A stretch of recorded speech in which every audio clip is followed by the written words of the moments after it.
ನೀವು ವೀಕ್ಷಣೆ ಮಾಡುತ್ತಿದ್ದೀರಾ ಜನ ಕನ್ನಡ TV1 ಯೂಟ್ಯೂಬ್ ಮಾಧ್ಯಮವನ್ನು.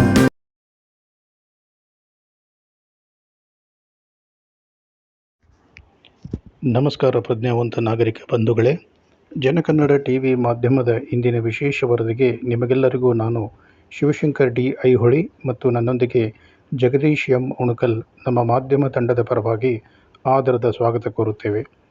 ಇಂದು ನಾವು ನಮ್ಮ ಅವಳಿ ನಗರದ ಭವಿಷ್ಯವನ್ನೇ ಬದಲಿಸಬಲ್ಲ ಒಂದು ಮಹತ್ವದ ಹೆಜ್ಜೆಯ ಬಗ್ಗೆ ಮಾತನಾಡುತ್ತಿದ್ದೇವೆ. ಇತ್ತೀಚೆಗೆ ಹುಬ್ಬಳ್ಳಿಯ ಹೊಸೂರಿನಲ್ಲಿ ನಡೆದ ನಾಗರಿಕರ ಭವನ ಉದ್ಘಾಟನೆ, ವಾರ್ಡ್ ಮಿತ್ರ ಲಾಂಛನ ಬಿಡುಗಡೆ ಮತ್ತು ಹುಬ್ಬಳ್ಳಿ ಧಾರವಾಡ ವಾರ್ಡ್ ಸಮಿತಿ ಬಳಗ ಟ್ರಸ್ಟ್ನ ಹೊಸ ಸದಸ್ಯತ್ವ ಅಭಿಯಾನ ಯಶಸ್ವಿಯಾಗಿ ಜರುಗಿತು. ಈ ಕಾರ್ಯಕ್ರಮದಲ್ಲಿ ಮುಖ್ಯ ಅತಿಥಿಗಳಲ್ಲೊಬ್ಬರಾಗಿ ಭಾಗವಹಿಸಿದ್ದ ಹಿರಿಯ ನಿವೃತ್ತ ಪತ್ರಕರ್ತರು ಹಾಗೂ ಉದಯವಾಣಿ ಕನ್ನಡ ದಿನಪತ್ರಿಕೆ ಹುಬ್ಬಳ್ಳಿ ಆವೃತ್ತಿಯ ಮಾಜಿ ಮುಖ್ಯಸ್ಥರು ಅಥವಾ ಬ್ಯೂರೋ ಚೀಫ್ ಶ್ರೀ ಅರುಣ್ ಕುಮಾರ್ ಹಬ್ಬೂರ್ ಅವರು ಹುಬ್ಬಳ್ಳಿ ಧಾರವಾಡ ವಾರ್ಡ್ ಸಮಿತಿ ಬಳಗದ ಟ್ರಸ್ಟ್ ಮುಖ್ಯ ಕಚೇರಿಯ ನಾಗರಿಕರ ಭವನವನ್ನು ಲೋಕಾರ್ಪಣೆಗೊಳಿಸಿದರು. ಬಸವಣ್ಣನವರ ಅನುಯಾಯಿಗಳಾದ ಅನುಭಾವಿಯಾದ ಮಾಜಿ ಶಿಕ್ಷಕರು ಹಾಗೂ ಪ್ರಾಧ್ಯಾಪಕರೂ ಆದ ಕೆರೆಸೂರು ಗ್ರಾಮದ ಶ್ರೀ ಬಸವರಾಜ ಕಮಡೊಳ್ಳಿಯವರು 12ನೇ ಶತಮಾನದ ಅನುಭವ ಮಂಟಪ ಮತ್ತು 21ನೇ ಶತಮಾನದ ಮನೆಯಂಗಳದಲ್ಲಿ ಪ್ರಜಾಪ್ರಭುತ್ವದ ಸಾಮ್ಯತೆ ಎಂಬ ವಿಷಯದ ಕುರಿತು ವಿಶೇಷ ಉಪನ್ಯಾಸವನ್ನು ಅತ್ಯಂತ ಅರ್ಥಪೂರ್ಣವಾಗಿ ಮತ್ತು ಸಂದರ್ಭೋಚಿತವಾಗಿ ನೀಡಿದರು. ಕರ್ನಾಟಕ ರಾಜ್ಯ ಹಿರಿಯ ನಾಗರಿಕರು ಹಾಗೂ ನಿವೃತ್ತ ನೌಕರರ ಕ್ಷೇಮಾಭಿವೃದ್ಧಿ ಸಂಘದ ರಾಜ್ಯಾಧ್ಯಕ್ಷರಾದ ಹಿರಿಯರಾದ ಶ್ರೀ BA ಪಾಟೀಲ್ರವರು ಮತ್ತು ಜನಾಗ್ರಹ ಸಂಸ್ಥೆಯ ನೀತಿ ವಕಾಲತ್ತು ವಿಭಾಗದ ನಿರ್ದೇಶಕರಾದ ಶ್ರೀ ಸಂತೋಷ್ ನರಗುಂದ್ರವರು ಮುಖ್ಯ ಅತಿಥಿಗಳಾಗಿ ಭಾಗವಹಿಸಿ ಮಾತನಾಡಿದರು. ಹುಬ್ಬಳ್ಳಿ ಧಾರವಾಡ ವಾರ್ಡ್ ಸಮಿತಿ ಬಳಗ ಟ್ರಸ್ಟ್ ಅಧ್ಯಕ್ಷರಾದ ಶ್ರೀ ಲಿಂಗರಾಜ್ ಧಾರವಾಡ ಶೆಟ್ಟರ್ ಕಾರ್ಯಕ್ರಮದ ಅಧ್ಯಕ್ಷತೆ ವಹಿಸಿದ್ದರು. ಹುಬ್ಬಳ್ಳಿ ಧಾರವಾಡ ಅವಳಿ ನಗರದ ನಾಗರಿಕರು ಮತ್ತು ವಿವಿಧ ವಾರ್ಡುಗಳಿಂದ ಅನೇಕ ನಿವಾಸಿಗಳ ಕ್ಷೇಮಾಭಿವೃದ್ಧಿ ಸಂಘದ ಪದಾಧಿಕಾರಿಗಳು ಕಾರ್ಯಕ್ರಮದಲ್ಲಿ ಸಕ್ರಿಯವಾಗಿ ಪಾಲ್ಗೊಂಡರು ಮತ್ತು ತಮ್ಮ ಅನೇಕ ಸಂದೇಹಗಳಿಗೆ ಪರಿಹಾರಗಳನ್ನು ಪಡೆದುಕೊಂಡರು. ವಾರ್ಡ್ ಸಮಿತಿ ಬಳಗ ಟ್ರಸ್ಟ್ ಕಾರ್ಯದರ್ಶಿಗಳಾದ ಶ್ರೀ ಶಿವಶಂಕರ್ ಡಿ ಐಹೊಳಿ ಅವರು ಕಾರ್ಯಕ್ರಮ ನಿರೂಪಣೆ ಮಾಡಿದರು. ಟ್ರಸ್ಟ್ ಉಪಾಧ್ಯಕ್ಷರಾದ ಶ್ರೀ ಶಿವಾನಂದ ಬೆಳವಟಿಗೆ ಅವರು ವಂದನಾರ್ಪಣೆ ಸಲ್ಲಿಸಿದರು. ಹಾಗಾದರೆ ಏನಿದು ನಾಗರಿಕರ ವಾರ್ಡ್ ಸಮಿತಿ? ನಮಗೇಕೆ, ಅಂದರೆ ನಗರದ ಸಾಮಾನ್ಯ ನಾಗರಿಕರಿಗೆ ಇದು ಏಕೆ ಬೇಕು? ಇಲ್ಲಿದೆ ಕಂಪ್ಲೀಟ್ ರಿಪೋರ್ಟ್. ಭಾರತದ ಸಂವಿಧಾನದ ಶಕ್ತಿ ಮತ್ತು ಕಾನೂನಿನ ಅರಿವು ಅವಲೋಕಿಸೋಣ ಬನ್ನಿ. ಸ್ನೇಹಿತರೆ, 1993 ಜೂನ್ 1ರಂದು ಭಾರತದ ಸಂವಿಧಾನಕ್ಕೆ ಲೋಕಸಭೆ ಹಾಗೂ ರಾಜ್ಯಸಭೆಯಲ್ಲಿ ಚರ್ಚಿಸಿ ನಿರ್ಣಯಿಸಿದಂತೆ ಸಂವಿಧಾನದ 74ನೇ ತಿದ್ದುಪಡಿಯ ಮೂಲಕ ಒಂದು ದೊಡ್ಡ ಬಲ ಸಿಕ್ಕಿತು. 3 ಲಕ್ಷಕ್ಕಿಂತ ಹೆಚ್ಚು ಜನಸಂಖ್ಯೆ ಇರುವ ನಗರಗಳಲ್ಲಿ ಪ್ರತಿ ವಾರ್ಡ್ನಲ್ಲಿ 10 ಜನ ಸಾಮಾನ್ಯ ನಾಗರಿಕರನ್ನೊಳಗೊಂಡ ವಾರ್ಡ್ ಸಮಿತಿಗಳನ್ನು ರಚಿಸುವುದು ಕಾನೂನುಬದ್ಧವಾಗಿ ಕಡ್ಡಾಯವಾಯಿತು. ಅಧಿಕಾರವೆನ್ನುವುದು ಕೇವಲ ಚುನಾಯಿತ ರಾಜಕೀಯ ನಾಯಕರ ಕೈಯಲ್ಲಿರಬಾರದು, ಅದು ಸಾಮಾನ್ಯ ಜನರಿಗೂ ಸಿಗಬೇಕು ಎಂಬುದು ಇದರ ಮುಖ್ಯ ಉದ್ದೇಶ. ಈ ನಾಗರಿಕರ ವಾರ್ಡ್ ಸಮಿತಿಯಲ್ಲಿ 3 ಸಾಮಾನ್ಯ ವರ್ಗದ ನಾಗರಿಕರು, 3 ಮಹಿಳೆಯರು, 2 SC/ST ನಾಗರಿಕರು ಮತ್ತು 2 ಸಂಘ ಸಂಸ್ಥೆಗಳ ಪ್ರತಿನಿಧಿಗಳು ಇರಬೇಕು. ಸ್ಥಳೀಯ ಪಾಲಿಕೆಯ ಚುನಾಯಿತ ಸದಸ್ಯರು ಅಂದರೆ ಕಾರ್ಪೊರೇಟರ್ ಇದರ ಅಧ್ಯಕ್ಷರಾಗಿರುತ್ತಾರೆ. ಕನಿಷ್ಠ ತಿಂಗಳಿಗೆ ಒಂದರಂತೆ ಕಡ್ಡಾಯವಾಗಿ ಸಭೆ ನಡೆಯಲೇಬೇಕು. ನಿಮ್ಮ ವಾರ್ಡಿನ ರಸ್ತೆ, ಪಾದಚಾರಿ ಮಾರ್ಗಗಳು, ನೀರು, ಚರಂಡಿ, ಸುಸಜ್ಜಿತ ಉದ್ಯಾನವನ, ಭದ್ರತೆಗಾಗಿ CCTV ಕ್ಯಾಮೆರಾ ಅಳವಡಿಕೆ, ಸಸಿಗಳನ್ನು ನೆಡುವ ಮೂಲಕ ನಗರದ ಹಸಿರೀಕರಣ ಮತ್ತು ಸೌಂದರ್ಯೀಕರಣ, ಪ್ರಾಥಮಿಕ ಆರೋಗ್ಯ ಕೇಂದ್ರಗಳು, ಗ್ರಂಥಾಲಯಗಳು, ಹಿರಿಯ ನಾಗರಿಕರಿಗೆ ಆಶ್ರಯ ಕೇಂದ್ರಗಳು, ಸಾರ್ವಜನಿಕ ಶೌಚಾಲಯಗಳು, ಸಾರ್ವಜನಿಕ ಸಾರಿಗೆ ನಿಲ್ದಾಣಗಳು, ಮನರಂಜನಾ ತಾಣಗಳು, ಪ್ರವಾಸಿ ತಾಣಗಳ ಅಭಿವೃದ್ಧಿ, ನಗರದ ಕೆರೆಗಳ ಅಭಿವೃದ್ಧಿ ಹಾಗೂ ಸೌಂದರ್ಯೀಕರಣ, ಅಂಗನವಾಡಿ ಮುಂತಾದವುಗಳ ನಿರ್ಮಾಣದ ಬಜೆಟನ್ನು ನೀವೇ ಅಂದರೆ ನಾಗರಿಕರೇ ನಿರ್ಧರಿಸುವ ಅಧಿಕಾರ ಈ ಕಾನೂನಿನಲ್ಲಿದೆ. ಇದು ಕೇವಲ ಕಾಗದದ ಮೇಲಿರುವ ಕಾನೂನಲ್ಲ, ಇದು ಪ್ರತಿಯೊಬ್ಬ ನಾಗರಿಕನ ಸಂವಿಧಾನಿಕ ಹಕ್ಕು. ದುರಂತದ ವಾಸ್ತವ ಮತ್ತು ಹೋರಾಟದ ಹಾದಿಯನ್ನು ಅವಲೋಕಿಸಿಕೊಂಡು ಬರೋಣ ಬನ್ನಿ. ಆದರೆ ವಿಪರ್ಯಾಸ ನೋಡಿ, ಇಂತಹ ನಾಗರಿಕರ ಪರವಾದ ಪಾರದರ್ಶಕವಾದ ಕಾನೂನು ಜಾರಿಯಾಗಿ 33 ವರ್ಷಗಳೇ ಕಳೆದರೂ ನಮ್ಮ ಹುಬ್ಬಳ್ಳಿ ಧಾರವಾಡದಲ್ಲಿ ಈ ವಾರ್ಡ್ ಸಮಿತಿಗಳು ಇಂದಿಗೂ ಅಸ್ತಿತ್ವಕ್ಕೆ ಬಂದಿಲ್ಲ. ಆದರೆ ಬೆಂಗಳೂರು, ಮಂಗಳೂರು ಮತ್ತು ಮೈಸೂರಿನ ನಾಗರಿಕರು ಹೋರಾಡಿ ಹೈಕೋರ್ಟ್ ಮೆಟ್ಟಿಲೇರಿ ತಮ್ಮ ಹಕ್ಕುಗಳನ್ನು ಪಡೆದುಕೊಂಡಿದ್ದಾರೆ. ಹಾಗಾದರೆ ಸಾಹಿತಿಗಳ, ಬುದ್ಧಿಜೀವಿಗಳ, ವಾಣಿಜ್ಯೋದ್ಯಮಿಗಳ ನಾಡು ಎನಿಸಿಕೊಂಡ ಹುಬ್ಬಳ್ಳಿ ಧಾರವಾಡಕ್ಕೆ ಈ ಅನ್ಯಾಯವೇಕೆ? ಈ ಮಲತಾಯಿ ಧೋರಣೆ ಇನ್ನೆಷ್ಟು ದಿನ? ಇದನ್ನು ಪ್ರಶ್ನಿಸಿ ಹುಬ್ಬಳ್ಳಿ ಧಾರವಾಡ ವಾರ್ಡ್ ಸಮಿತಿ ಬಳಗ 2017-18ರಿಂದಲೇ ನಿರಂತರವಾಗಿ ಹೋರಾಡುತ್ತಿದೆ. ಸೈಕಲ್ ಜಾಥಾ ಕೈಗೊಳ್ಳುವ ಮೂಲಕ ಸರಣಿ ಉಪವಾಸ ಸತ್ಯಾಗ್ರಹ, ಮೌನ ವ್ರತಾಚರಣೆ, ಪ್ರತಿಭಟನೆ, ಗಣೇಶ ವೇಷ ಧರಿಸಿ ಪ್ರತಿಭಟನೆ, ಹೀಗೆ 7 ಬಾರಿ ಧಾರವಾಡದ ಜನತಾ ದರ್ಶನದಲ್ಲಿ ಮನವಿ ಸಲ್ಲಿಸಿದರೂ, ಉಪಲೋಕಾಯುಕ್ತರಿಗೂ ಹಾಗೂ ಬೆಳಗಾವಿ ವಿಧಾನಸಭೆ ಅಧಿವೇಶನಕ್ಕೆ ತೆರಳಿ ಮನವಿ ಸಲ್ಲಿಸಿದರೂ ಅಧಿಕಾರಿಗಳ ಕಣ್ಣು ತೆರೆದಿಲ್ಲ. ಈಗ ಅನಿವಾರ್ಯವಾಗಿ ಈ ಹೋರಾಟ ಹೈಕೋರ್ಟ್ ಮೆಟ್ಟಿಲೇರಿದೆ. ಆಗಸ್ಟ್ 4ರಂದು ಮಹತ್ವದ ವಿಚಾರಣೆ ನಡೆಯಲಿದ್ದು, ಈಗಾಗಲೇ ಸರ್ಕಾರಕ್ಕೆ ಹೈಕೋರ್ಟ್ ನೋಟಿಸ್ ಜಾರಿ ಮಾಡಿದೆ. ಹುಬ್ಬಳ್ಳಿ ಧಾರವಾಡ ವಾರ್ಡ್ ಸಮಿತಿ ಬಳಗ ಸಂಘಟನೆಯ ಕರೆ, ಅದರಲ್ಲಿ ನೀವು ಹೇಗೆ ಭಾಗಿಯಾಗಬಹುದು ಅವಲೋಕಿಸೋಣ ಬನ್ನಿ. ನಾಗರಿಕ ಬಂಧುಗಳೇ, ಸಾಮಾನ್ಯ ನಾಗರಿಕರಾದ ನಾವು ನೀವುಗಳೆಲ್ಲ ಕೇವಲ ಸಮಸ್ಯೆಗಳ ಬಗ್ಗೆ ದೂರುತ್ತಾ ಕುಳಿತರೆ ಬದಲಾವಣೆ ಸಾಧ್ಯವಿಲ್ಲ. ನಾವೇ ವ್ಯವಸ್ಥೆಯ ಭಾಗವಾಗಬೇಕು. ಅದಕ್ಕಾಗಿಯೇ ವಾರ್ಡ್ ಸಮಿತಿ ಬಳಗ ಟ್ರಸ್ಟ್ ಈಗ ಬೃಹತ್ ಸದಸ್ಯತ್ವ ನೋಂದಣಿಯ ಅಭಿಯಾನಕ್ಕೆ ಚಾಲನೆ ನೀಡಿದೆ. ನಿಮ್ಮ ವಾರ್ಡಿನ ರಸ್ತೆ ಗುಂಡಿ ಮುಚ್ಚಬೇಕೆ? ಶುದ್ಧ ಕುಡಿಯುವ ನೀರು ಸರಿಯಾಗಿ ಬರಬೇಕೆ? ಬೀದಿ ದೀಪಗಳು ಪ್ರಜ್ವಲಿಸಬೇಕೆ? ಉದ್ಯಾನವನ, ಸಾರ್ವಜನಿಕ ಶೌಚಾಲಯಗಳ ವ್ಯವಸ್ಥೆ ಸುಧಾರಿಸಬೇಕೆ? ಹಾಗಿದ್ದರೆ ಬನ್ನಿ, ಹುಬ್ಬಳ್ಳಿ ಧಾರವಾಡ ವಾರ್ಡ್ ಸಮಿತಿ ಬಳಗ ಟ್ರಸ್ಟ್ನೊಂದಿಗೆ ಕೈ ಜೋಡಿಸಿ. ಹುಬ್ಬಳ್ಳಿ ಧಾರವಾಡ ವಾರ್ಡ್ ಸಮಿತಿ ಬಳಗ ಟ್ರಸ್ಟ್ ಸದಸ್ಯರಾಗಲು ಬೇಕಾದ ದಾಖಲೆಗಳು ಬಹಳ ಸರಳವಾಗಿವೆ. 1. ಸದಸ್ಯರಾಗ ಬಯಸುವವರು 2 ಪಾಸ್ಪೋರ್ಟ್ ಸೈಜ್ ಫೋಟೋಗಳನ್ನು ನೀಡಬೇಕು. 2. ವೋಟರ್ ID ಮತ್ತು ಆಧಾರ್ ಕಾರ್ಡ್ ಜೆರಾಕ್ಸ್ ಪ್ರತಿಗಳನ್ನು ಸಲ್ಲಿಸಬೇಕು. 3. ವಾರ್ಷಿಕ ಸದಸ್ಯತ್ವ ಶುಲ್ಕ ಕೇವಲ 500 ರೂಪಾಯಿಗಳನ್ನು ಟ್ರಸ್ಟ್ ಬ್ಯಾಂಕ್ ಅಕೌಂಟ್ಗೆ ಸಲ್ಲಿಸುವ ಮೂಲಕ, ನೀವು ಸಲ್ಲಿಸುವ ಶುಲ್ಕವನ್ನು ಸ್ಕ್ರೀನ್ ಮೇಲೆ ಅಥವಾ ಡಿಸ್ಕ್ರಿಪ್ಷನ್ನಲ್ಲಿ ಒದಗಿಸಲಾಗಿರುವ QR ಕೋಡ್ ಮೂಲಕ, ಫೋನ್ಪೇ ಅಥವಾ ಪೇಟಿಎಂ ಮೂಲಕ ಮಾಡಿ ಸ್ಕ್ರೀನ್ಶಾಟನ್ನು ವಾರ್ಡ್ ಸಮಿತಿ ಬಳಗದ ಅಧಿಕೃತ ವಾಟ್ಸಪ್ ಗ್ರೂಪ್ಗೆ ಕಳಿಸಬೇಕು. ನೀವು ವಾರ್ಡ್ ಮಿತ್ರರಾಗಿ ನಿಮ್ಮ ಪ್ರದೇಶದ ಕಣ್ಣು ಮತ್ತು ಕಿವಿ ಆಗಬಹುದು. ಯೋಚಿಸಿ ನಾಗರಿಕರೇ, ನಮ್ಮ ಹುಬ್ಬಳ್ಳಿ ಧಾರವಾಡ ಪ್ರದೇಶಕ್ಕೆ ಹೈಕೋರ್ಟ್ ಪೀಠ ಬೇಕೆಂದರೂ ಹೋರಾಟ ಮಾಡಬೇಕಾಯಿತು. ರೈಲ್ವೆ ವಲಯ ಕಚೇರಿ ಬರಬೇಕಾದರೂ ಹೋರಾಟವೇ ಗತಿಯಾಯಿತು. ಇನ್ಫೋಸಿಸ್ ಕಟ್ಟಡ ಕಾರ್ಯನಿರ್ವಹಿಸುವಂತಾಗಬೇಕಾದರೆ, IIT ಸ್ಥಾಪಿತವಾಗಬೇಕಾದರೆ, ವಿಮಾನ ನಿಲ್ದಾಣ ಪಡೆಯಲು ಹೋರಾಟ ಮಾಡಲೇಬೇಕಾಯಿತು. ಈಗ ನಮ್ಮ ವಾರ್ಡಿನ ಮೂಲಭೂತ ಸೌಕರ್ಯಗಳಿಗೂ ಹೋರಾಟದ ಅನಿವಾರ್ಯತೆ ಬಂದಿದೆ. ಪ್ರಬಲ ನಾಗರಿಕರ ಸಂಘಟನೆಯೇ ನಮ್ಮ ಶಕ್ತಿ. ದಯವಿಟ್ಟು ಎಲ್ಲರೂ ಈ ಅಭಿಯಾನದಲ್ಲಿ ಪಾಲ್ಗೊಳ್ಳಿ ಎಂದು ಹುಬ್ಬಳ್ಳಿ ಧಾರವಾಡ ವಾರ್ಡ್ ಸಮಿತಿ ಬಳಗದ ಟ್ರಸ್ಟ್ ಅಧ್ಯಕ್ಷರು ಮತ್ತು ಪದಾಧಿಕಾರಿಗಳು ತಿಳಿಸಿರುತ್ತಾರೆ.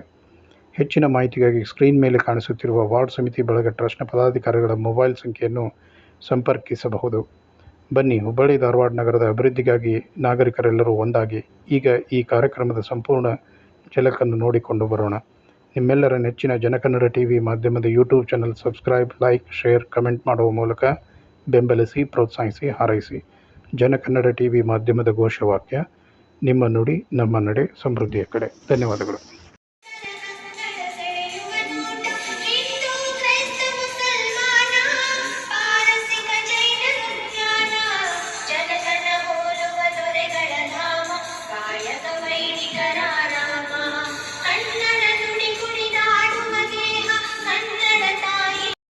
ಹೇಳುವಂಥ ಪರಿಸ್ಥಿತಿ ದಯನೀಯವಾಗಿದೆ. ಇದು ಆಗಬಾರ್ದು. ಜನರ ಧ್ವನಿ ಕೇಳುವಂಥ ಒಂದು ವಾತಾವರಣ ನಿರ್ಮಾಣ ಆಗ್ತದೆ. ಆ ವಾತಾವರಣ ಯಾವಾಗ ಆಗುತ್ತೆ ಅಂತಂದ್ರೆ ನಾವೆಲ್ಲ ಜಾಗೃತರಾದಾಗ. ಒಂದು ವಾಸ್ತವ ಸತ್ಯ ಹೇಳ್ತೀನಿ, ನಾವು ಏನು ಮಾಡ್ತೀವಿ, ಸರ್ಕಾರಿ ಕಚೇರಿ ಹೋಗ್ತೀವಿ, ಏನೋ ಕೇಳ್ತಾರೆ, ಇಷ್ಟು ಕೊಟ್ಟರೆ ಮಾತ್ರ ಮಾಡ್ತೀನಿ ಅಂತ. ಅವರೇ ಹೇಳೋದು ಅಧಿಕೃತವಾಗಿ ಯಾವುದು ಹೇಳೋದಿಲ್ಲ, ಇಷ್ಟು ಆಗ್ತೀನಿ ಏನೋ ಪ್ರೋತ್ಸಾಹ ಕೊಡಬೇಕು, ಯಾವುದು ಕೊಡಬೇಕು, 1,000 ರೂಪಾಯಿ ಕೊಡಬೇಕು.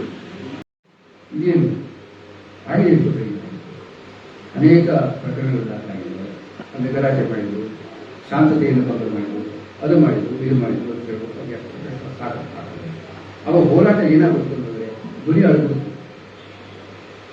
ನಮ್ಮ ಧ್ವನಿಯನ್ನು ಬೆಳೆಸುವಂಥ ಕೆಲಸ ಯಾರು ಮಾಡಬಾರ್ದು. ಯಾಕಂದರೆ ನಾವು ಸುಮ್ಮನೆ ಧ್ವನಿ ಎರಿಸುವುದಿಲ್ಲ. ನಮಗೆ ಕೊಡಬೇಕಾದ್ದನ್ನು ಕೊಟ್ಟರೆ ಯಾರು ಧ್ವನಿ ಎರಿಸುವುದಿಲ್ಲ. ರಸ್ತೆ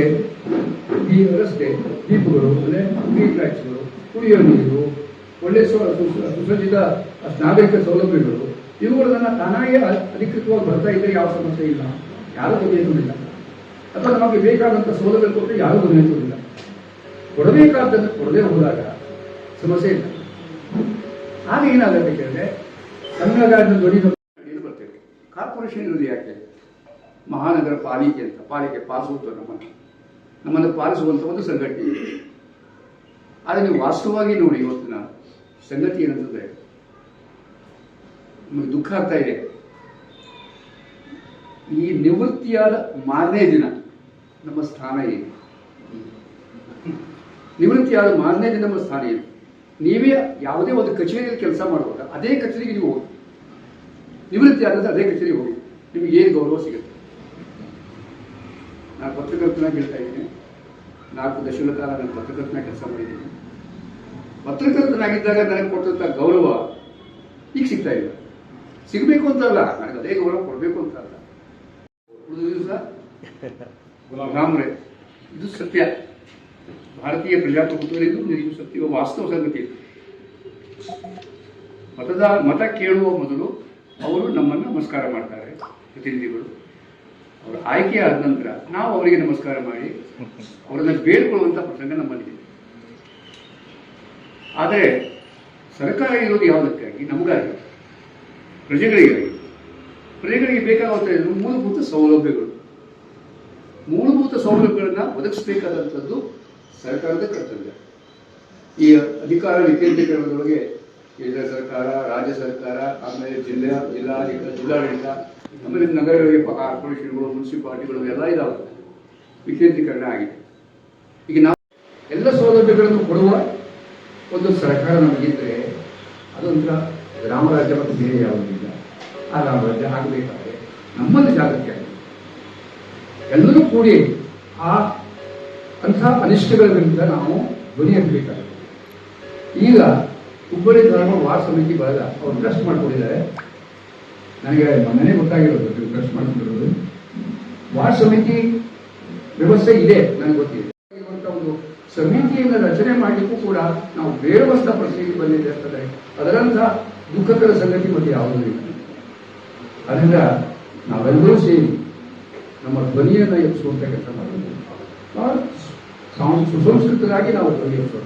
ಯಾಕಂದ್ರೆ ನೀವೆಲ್ಲ ಸುಶಿಕ್ಷಿತರು, ಯಾರೂ ಇಲ್ಲಿ ಅಶಿಕ್ಷಿತರಿಲ್ಲ, ಸುಶಿಕ್ಷಿತರಿದ್ದೀವಿ.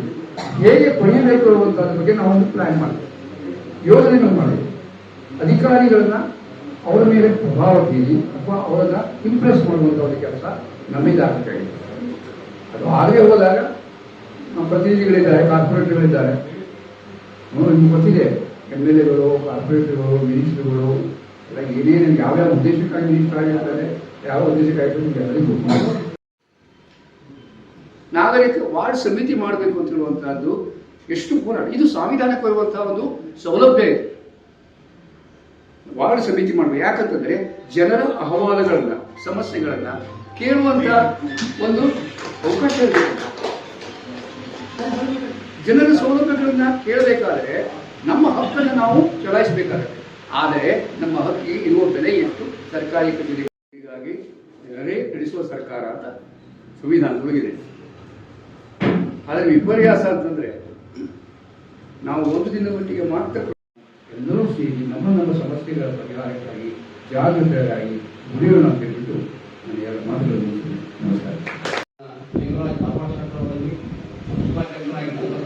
ಸ್ವಾಮಿ ಬೆಳವಣಿಗೆಗಳಲ್ಲಿ 300 ಉಪಾಧ್ಯಕ್ಷರಾಗಿರ್ತಕ್ಕಂಥ ಶ್ರೀ ವಿನಾಯಕ್ ತಪಸ್ಸುಗಳಲ್ಲಿ ಕಾರ್ಯದರ್ಶಿಗಳಾಗಿರ್ತಕ್ಕಂಥ ಶ್ರೀ ಕ್ಷೇತ್ರಕ್ಕೆ ಭೇಟಿ ಕೊಡುವಂತಹ ವ್ಯವಸ್ಥೆ ನಮ್ಮ ಪ್ರಜಾಪ್ರಭುತ್ವದಲ್ಲಿ ಇದೆ. ಅದಕ್ಕೆ ಇದೆಲ್ಲ ಹೋಗ್ಬೇಕಾದ್ರೆ ಏನಾಗಬೇಕಾದ್ರು ನಾವು ನಾಗರಿಕರು ಪ್ರಜ್ಞಾವಂತರಾಗಬೇಕು. ಅದಕ್ಕೆ ಅವರನ್ನ ಹಿಂದೆ ಕಲಿಸುವಂತ ಒಂದು ಕಾನೂನು ಬರಬೇಕಂತ ಪತ್ರಕರ್ತರೆಲ್ಲ ಹೋರಾಟ ಮಾಡಿದ್ದಾರೆ. ಅವ ಕಾರ್ಪೊರೇಟರ್ ಇರಲಿ, MLA ಇರಲಿ, MP ಇರಲಿ, ಯಾರೇ ಇರಲಿ, ಅವನು ಅಧ್ಯಕ್ಷನಾಗಿದ್ದರೆ, ಭ್ರಷ್ಟಾಚಾರಿಯಾಗಿದ್ದರೆ, ಅವನು ಜನಹಿತ ಕಾರ್ಯವನ್ನು ಮಾಡದೇ ಹೋದರೆ ಅವನನ್ನು ಹೊಳ್ಳಿ ಕರೆಸಿಕೊಳ್ಳುವಂತ ವ್ಯವಸ್ಥೆ ಬರಬೇಕು ಅಂತ ಮಾಡ್ತಾ ಇದ್ದಾರೆ. ಅದು ಅರ್ಥ ಇಲ್ಲ. ಯಾಕಂದ್ರೆ ಎಲ್ಲವೂ ಅವರ ಕೈಯಲ್ಲಿದೆ, ಅಲ್ಲ. ಅದಕ್ಕಾಗಿ ಹೀಗಾಗಿ ಆಗ್ತಾ ಇಲ್ಲ. ಅದಕ್ಕೆ ಇಂಥವೆಲ್ಲವುಗಳನ್ನ ಹಿಡಿದು ಹಾಕಿ ರಾಜಕೀಯ ವ್ಯವಸ್ಥೆಯಲ್ಲಿರ್ತಕ್ಕಂಥ ಎಲ್ಲ ಪುಸ್ತಕಗಳನ್ನ ಹಿಡಿದು ಹಾಕಿ ಪ್ರತಿಯೊಬ್ಬ ನಾಗರಿಕರು ಅಧಿಕಾರವನ್ನು ಹೊಂದಬೇಕು. ಅಧಿಕಾರ ವಿಕೇಂದ್ರೀಕರಣ ಅಂತ ನಾವು ಕರಿತೇವೆ. ಹೀಗಾಗಿ 1980 ಅಂತಂದ್ರೆ ಬೆಂಗಳೂರು ನಂತರ ಅತ್ಯಂತ ಪ್ರತಿಷ್ಠಿತ ಕಾರ್ಪೊರೇಷನ್ ಯಾವ್ದಾದ್ರು ಇದ್ರೆ ಅದು ಹುಬ್ಬಳ್ಳಿ ಧಾರವಾಡ ಮಹಾನಗರ ಸಭೆ. ಅಲ್ಲಿ 3 ಲಕ್ಷಕ್ಕಿಂತಲೂ ಹೆಚ್ಚು ಜನಸಂಖ್ಯೆ ಇರತಕ್ಕಂಥ ನಗರ ಪ್ರದೇಶಗಳಲ್ಲಿ ವಾರ್ಡ್ ಸಭೆಗಳನ್ನ ಮಾಡ್ಬೇಕಂತೇಳಿ 94ನೇ ವಿಧಿ ಪ್ರಕಾರ ಇದೆ ಅಲ್ಲ. ಆದರೆ ಅಧಿಕಾರಿಗಳು ಮತ್ತು ರಾಜಕಾರಣಿಗಳು ಎಲ್ಲಿ ನಮ್ಮ ಕೈ ತಪ್ಪು ಹೋಗ್ತದನೋ, ಎಲ್ಲಿ ನಮಗೆ ಅಧಿಕಾರ ತಪ್ಪು ಹೋಗ್ತದನೋ, ಎಲ್ಲಿ ನಮಗೆ ಕಮಿಷನ್ ಬರಲಿಕ್ಕೆ ತೊಂದರೆ ಆಗ್ತದೋ ಅನ್ನತಕ್ಕಂಥ ಉದ್ದೇಶದಿಂದ ಈ ವಾರ್ಡ್ ಸಮಿತಿಗಳನ್ನು ರಚನೆಯನ್ನು ಮಾಡುವುದನ್ನೇ ಅವರು ನಿಲ್ಲಿಸಿಬಿಟ್ಟಿದ್ದಾರೆ. ಎಲ್ಲಿವರೆಗೆ ಅಂತಂದ್ರೆ ನಮ್ಮ ಹುಬ್ಬಳ್ಳಿ ಧಾರವಾಡ ವಾರ್ಡ್ ಸಮಿತಿ ಬಳಗದವರು ಮಾಡಿದೆ. ಮೊನ್ನೆ ನಾನು ಪೇಪರ್ದಲ್ಲಿ ಓದಿದೆ, ನಿರ್ದೇಶನ ಸರ್ಕಾರಕ್ಕಾಗಲಿ ಪ್ರಥಮ ಪ್ರಜೆ ಅನ್ನತಕ್ಕಂಥ ಮೇರೆಗಾಗಲಿ ನಿರ್ದೇಶನ ಮಾಡಿದೆ. ಚಿಕ್ಕಮಗಳೂರಲ್ಲಿ ಆಗಿದೆ, ಚಿಕ್ಕಮಗಳೂರಲ್ಲಿ ಆಗಿದೆ ಅಂತ, ಮಂಗಳೂರಲ್ಲಿ ಆಗಿದೆ. ನಿಮ್ಮ ಬೇರೆ ಕಡೆ ಜನರನ್ನೇ ಎಲ್ಲ ಒಂದಿದ್ದು ನಡುವೆ ನಾವು ಬಣ್ಣದ ಗೋಡೆಗಳನ್ನು ಕಟ್ಕೊಳ್ಳುತ್ತೇವೆ. ಹಸಿರು ಬಣ್ಣದವ, ಕೆಂಪು ಬಣ್ಣದವ, ಬಿಳಿ ಬಣ್ಣದವ, ಆ ಎಲ್ಲ ಬಣ್ಣದ ಗೋಡೆಗಳನ್ನು ಕೆಡವಿ ಎಲ್ಲವನ್ನ ಸೇತುವೆಯನ್ನಾಗಿ ಮಾಡಿಬಿಟ್ಟಿದೆ. ಮಾನವ ಜನಾಂಗ, ವಿಶ್ವ ಭ್ರಾತೃತ್ವ, ಸಹೋದರತ್ವ ಬೆಳೀತಾ ಇದೆ. ಎಲ್ಲ ತತ್ವಗಳು ಬಸವಣ್ಣನವರ ವಚನಗಳಲ್ಲಿವೆ, ಅವು ಸಂವಿಧಾನಗಳಲ್ಲಿವೆ. ಅಂಬೇಡ್ಕರ್ ಅವರೇ ಕೊನೆಯದಾಗಿ ಹೇಳ್ತಾರೆ, ನಾನೇನಾದರೂ ಮೊದಲಿಗೆನೆ ಬಸವಣ್ಣನವರ ತತ್ವಗಳನ್ನ ಆಂಗ್ಲ ಭಾಷೆಯಲ್ಲಿ ಅಥವಾ ಹಿಂದಿಯಲ್ಲಿ ಓದಿದ್ದರೆ ನಾನು ಬೌದ್ಧ ಮತಕ್ಕೆ ಹೋಗ್ತಾ ಇದ್ದಲ್ಲ, ಬಸವ ಮತಕ್ಕೆ ಬಸವ ತತ್ವಕ್ಕೆ ಬರ್ತಾ ಇದ್ದೇನೆ ಅನ್ನುವಂಥ ಮಾತನ್ನ ತಮ್ಮ ಆತ್ಮ ಚರ್ಚೆಯಲ್ಲಿ ಅವರು ತಗೊಂಡಿದ್ದಾರೆ. ಇಂಥ ಉದಾತ್ತ ಮಾನವೀಯ ಮೌಲ್ಯಗಳು ನಾವು ನಿಮ್ಮ ಹುಬ್ಬಳ್ಳಿ ನಾನು ಹೇಳ್ತೇನೆ, ನಮ್ಮ ಹಳ್ಳಿಯಲ್ಲೆಲ್ಲ 80-90% ಆದ್ರೆ ಹುಬ್ಬಳ್ಳಿ ಧಾರವಾಡದಲ್ಲಿ ಇಂಥ ನಗರಗಳಲ್ಲಿ 30-40-50% ಆಗ್ತದೆ. ಯಾಕಂದ್ರೆ ಬುದ್ಧಿಜೀವಿಗಳನ್ನತಕ್ಕಂಥವ್ರು ಓಟ್ ಹಾಕ್ದೇನೆ ಮನೆಯಲ್ಲಿ ಕೂತರು ಅಂತಂದ್ರೆ ಅನರ್ಹರು ಅಲ್ಲಿ ಅಧಿಕಾರಕ್ಕೆ ಬರ್ತಾರೆ. ಅದಕ್ಕೆ ನೋಡಿ, ನಾವು ಒಂದು ಎತ್ತನ್ನು ತಗೋಬೇಕಾದ್ರೆ, ಒಂದು ಹಸುವನ್ನು ತಗೋಬೇಕಾದ್ರೆ, ಒಂದು ಕುದುರೆಯನ್ನು ತಗೋಬೇಕಾದ್ರೆ ಅದರ ಸುಳಿಗಳಂತ ಕರಿತೇವೆ. ಅದರ ಇಲ್ಲಿ ಈ ಒಂದು ಜನರ ಯೋಗಕ್ಷೇಮಕ್ಕಾಗಿ ಇರ್ತಕ್ಕಂಥ ಸರ್ಕಾರಗಳಲ್ಲಿ ಅಥವಾ ಆಡಳಿತ ನಡೆಸ್ತಕ್ಕಂಥ ವಿಧಾನಗಳಲ್ಲಿ 3 ಬಗೆಯ ಆಡಳಿತಗಳನ್ನು ನಾವು ಕಾಣ್ತಾ ಇದ್ದೇವೆ. ಒಂದು ಅಧ್ಯಕ್ಷೀಯ ಪದ್ಧತಿ, ಅದು ಅಮೆರಿಕಾದಲ್ಲಿ ಇರ್ತಕ್ಕಂಥ, ಅಲ್ಲಿ ಅಧ್ಯಕ್ಷರೇ ಸರ್ವಶ್ರೇಷ್ಠ, ಅವನು ಮಾಡಿದ್ದೆ ಕಾಯ್ದೆಗಳು ಅವನೇ ಹೇಳಿದ್ದೆ ವೇದ ವಾಕ್ಯಗಳು ಅಂತಕ್ಕಂಥ ಮಾತು ಬರ್ತಾ ಇದೆ, ಅಧ್ಯಕ್ಷೀಯ ಪದ್ಧತಿ. ಎರಡನೇದಾಗಿ ಕಮ್ಯುನಿಸಂ, ರಷ್ಯಾ ಇರ್ತಕ್ಕಂಥ ಒಂದು ಕೊರತೆಗಳೇನದವಲ್ಲ ಅವೆಲ್ಲವುಗಳನ್ನ ಅಲ್ಲಿ ಪಟ್ಟಿ ಮಾಡಿ ಅವರಿಗೆ ಕೊಟ್ಟಾಗ ಕ್ರಮಕ್ರಮವಾಗಿ ಅವುಗಳನ್ನ ಅಭಿವೃದ್ಧಿ ಪಡಿಸಬೇಕು ಅಂತಕ್ಕಂಥದ್ದು ವಾರ್ಡ್ ಸಭೆ ಅತ್ಯಂತ ಮುಖ್ಯವಾಗಿರ್ತಕ್ಕಂಥದ್ದು. ಬಸವಣ್ಣನವರ ತತ್ವದಲ್ಲಿ ಇವತ್ತು ನಾವು ಕಾಣ್ತಾ ಇದ್ದೇವೆ. ಅದಕ್ಕೆ ಮೊಟ್ಟ ಮೊದಲ ಸಂಸತ್ತು ಯಾವುದಾದ್ರು ಇದ್ರೆ ಅದು ಅಪ್ಪ ಬಸವಣ್ಣನವರ ಒಂದು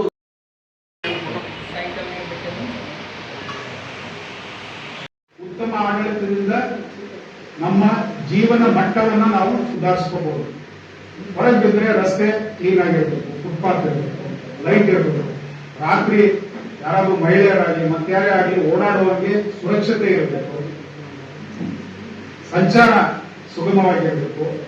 ಈ ಎಲ್ಲವೂ ನಮ್ಮ ಜೀವನ ಮಟ್ಟವನ್ನ ಏರಿಸುತ್ತೆ. ನಮ್ಮ ಹುಬ್ಬಳ್ಳಿ ಧಾರವಾಡದ ಜೀವನ ಮಟ್ಟವನ್ನ ವಿಶ್ವ ದರ್ಜೆ ಮಟ್ಟಕ್ಕೆ ತರಬೇಕನ್ನೋದೇ ಇದು ಈ ಒಂದು ಏನು ಅಭಿಯಾನವನ್ನು ನಾವು ಶುರು ಮಾಡಿದ ಉದ್ದೇಶ. ಈಗ ಅನ್ಸ್ಬೋದು ಎಲ್ಲಿ ಬೇಸಿಕ್ಸ್ ಇಲ್ಲ, ನೀವು ಎಲ್ಲಿ ವರ್ಲ್ಡ್ ಕ್ಲಾಸ್ ಮಾಡ್ತೀರಿ, ಎಲ್ಲಿ ವಿಶ್ವ ದರ್ಜೆ ಮಾಡ್ತೀರಿ. ಶುರು ಆಗ್ಬೇಕಾಗಿರೋದು ನಾವೇ ಶುರು ಮಾಡಲಿಲ್ಲ ಅಂತಂದ್ರೆ, ನಾವೇನು ಮ್ಯಾನೇಜರ್ಸ್ ಅಂತ ಕೊಟ್ಟಿದ್ದೇವೆ ಅವ್ರು ಡ್ಯಾಮೇಜರ್ಸ್ ಆಗಿರ್ತಾರೆ. ಈಗ ಎಷ್ಟು ಅವ್ರಿಗೆ ದುರಹಂಕಾರ ಅಂತಂದ್ರೆ, ಯಾರಿಗೆ ನಾವು ಆರಿಸಿ ತಂದ್ವಿ, ಯಾರ ಕೈಯಲ್ಲಿ ಅಧಿಕಾರ ನಾವು ಕೊಟ್ವಿ, we the people of India vote ಹಾಕಿ ತಗೋರಿ ಇದನ್ನ ನೀವು ನಿರ್ವಹಣೆ ಮಾಡ್ರಿ ಅಂತ ಕೊಟ್ವಿ. ಈಗ ಅವರೇ ಉಲ್ಟಾ ಹೊಡೆದು ನಮ್ಗೀಗ ನೀವೇ ಬೇಡ ಅಂತ ಹೇಳ್ತಾ ಇದ್ದಾರೆ. ಈಗ ಅವರು ಡ್ಯಾಮೇಜ್ ಮಾಡಕ್ ಹೊರಟ್ರೆ ಮತ್ತೆ ನಾವು ಅದನ್ನ ನಮ್ಮ ಕೈಯಲ್ಲಿ ತಗೊಳ್ಳಿಕ್ಕೆ ಬೇಕು. Because we are the principles in democracy. ಪ್ರಜಾಪ್ರಭುತ್ವದಲ್ಲಿ ಪ್ರಜೆಗಳೇ ಪ್ರಭುಗಳು. ಬರೀ ಮಾತಾಗಿ ಉಳಿಬಾರ್ದು. ಅದನ್ನ ನಾವು ಹಕ್ಕನ್ನ ಚಲಾಯಿಸಿಲ್ಲ ಅಂತಂದ್ರೆ you are making the way. ಆ ಸ್ಪೇಸ್ ಅನ್ನ ಏನ್ ಬಿಟ್ಟು ಕೊಡ್ತೀವೋ ಅಲ್ಲಿ ಯಾರಾದ್ರೂ ಬಂದು ಆ ಸ್ಪೇಸ್ ಅನ್ನ ತಗೊಳ್ತಾರೆ. ಇವತ್ತು ನಾವು ಎಷ್ಟು ಜನ ಸೇರಿದೀವಿ, ಪದೇ ಪದೇ ಸೇರ್ತಾನೆ ಇರ್ತೀವಿ. ಈ ವಾರ್ಡ್ ಸಮಿತಿ ಆಗುವವರೆಗೂ ನಾವು ನಾವು ಇದನ್ನ ಗಟ್ಟಿಯಾಗಿ ಇದನ್ನ ಹಿಂಬಾಲಿಸ್ತಾನೆ ಇರಬೇಕು. ಮತ್ತು ಬರೀ ಒಂದು ವಾರ್ಡ್ ಸಮಿತಿ ಅಲ್ಲ ಸ್ನೇಹಿತರೆ, ಪ್ರೈವೇಟ್ ಕಂಪನಿಗಳು ಇವತ್ತು ಯಾವುದೇ ಕಂಪನಿ ಇರಬಹುದು, ಅವ್ರು ನಿಮ್ಮ ಹತ್ರ ದುಡ್ಡು ತಗೊಳ್ತಾರೆ, ಕಳಪೆ ಕ್ವಾಲಿಟಿ ಮಾಲನ್ನ ಕೊಡ್ತಾರೆ ಅಥವಾ ಸೇವೆಯನ್ನ ಒದಗಿಸ್ತಾರೆ. ಅದಕ್ಕೆ ಎಲ್ಲಿ ಹೋಗುತ್ತೆ? ಅದಕ್ಕೆ ಕನ್ಸ್ಯೂಮರ್ ಪ್ರೊಟೆಕ್ಷನ್ ಆಕ್ಟ್ ಅಂತಿದೆ. ಅದು ಕೂಡ ಹೆಚ್ಚು ಕಡಿಮೆ ಏನು RTI ಆಕ್ಟಿನ ಪರಿಸ್ಥಿತಿ ಇದೆಯೋ, ಕನ್ಸ್ಯೂಮರ್ ಪ್ರೊಟೆಕ್ಷನ್ ಆಕ್ಟ್ ಬಹಳ ಮುಂಚೆನೆ ಅದು ಆ ಗತಿಗೆ ಸೇರ್ಬಿಟ್ಟಿದೆ. ಸೊ ಅದು ಒಂದು ಬಹಳ ಮುಖ್ಯವಾದದ್ದು, ನಾವು ಅದನ್ನ ರಿವೈಸ್ ಮಾಡಬೇಕು. ಕೊನೆಯದಾಗಿ ಸ್ನೇಹಿತರೆ,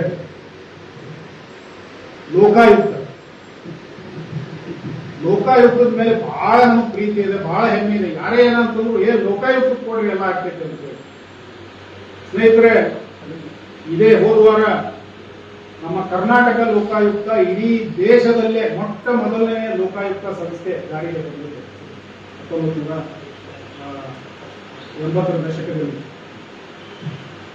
ಆದರೆ ಸ್ನೇಹಿತರೆ, ಇವತ್ತು ಪರಿಸ್ಥಿತಿ ಏನಂತಂದ್ರೆ, ಈ ಲೋಕಾಯುಕ್ತ ಏನು ಒಂದು ಹುಲಿಯಾಗಿತ್ತು, ಅದರ ಎಲ್ಲ ಹಲ್ಲುಗಳನ್ನ ಕಿತ್ತಿ ಇವತ್ತು ನೋಡ್ರಿ ಲೋಕಾಯುಕ್ತ ಇದೆ ಅಂತ ಹೇಳಿ ಅದನ್ನು ಸುಮ್ಮನೆ ಬೊಂಬೆ ಅಂತ ತೋರಿಸಿದ್ರೆ, ಲೋಕಾಯುಕ್ತ ಇವತ್ತು ರೇಡ್ ಮಾಡುತ್ತೆ. ನೋಡ್ತೀವಿ ನಾವು ಪ್ರತಿ ವಾರ ಒಂದಿಲ್ಲ ಒಂದ್ ಕಡೆ ರೇಡ್ ಆಗುತ್ತೆ. ಕೋಟಿಗಟ್ಲೆ ಕಿಲೋಗಟ್ಲೆ ಚಿನ್ನ ಬೆಳ್ಳಿ ಸೈಟ್ಗಳು, ಒಬ್ಬೊಬ್ಬ ಗುಮಾಸ್ತನ ಹತ್ರ 200-300 ಕೋಟಿ ಆಸ್ತಿಗಳಿರ್ತವೆ. ಅದೆಲ್ಲ ಬಯಲು ಮಾಡುತ್ತೆ ಲೋಕಾಯುಕ್ತ. ಆದ್ರೆ ಅದರಲ್ಲಿ ಒಂದು ಲೂಪ್ ಹೋಲ್ ಇದೆ ಸ್ನೇಹಿತರೆ. ಯಾವುದೇ ಸರ್ಕಾರಿ ಅಧಿಕಾರಿ ಅಥವಾ ಸೇವಕ ಅವನ ಮೇಲೆ ಭ್ರಷ್ಟಾಚಾರದ ಒಂದು ಕಟ್ಲೆ ಹೂಡಬೇಕು, ಮುಂದುವರಿಸಬೇಕಂತಂದ್ರೆ ಸರ್ಕಾರ ಅದಕ್ಕೆ ಪರವಾನಗಿ ಕೊಡಬೇಕಾಗಿತ್ತು. ಯಾಕೆ ಕೊಡಬೇಕಿತ್ತು? ಲೋಕಾಯುಕ್ತ ಮಾಡಿದ್ಮೇಲೆ ಮತ್ತೆ ಯಾಕೆ ಪರವಾನಗಿ ಕೊಡಬೇಕು?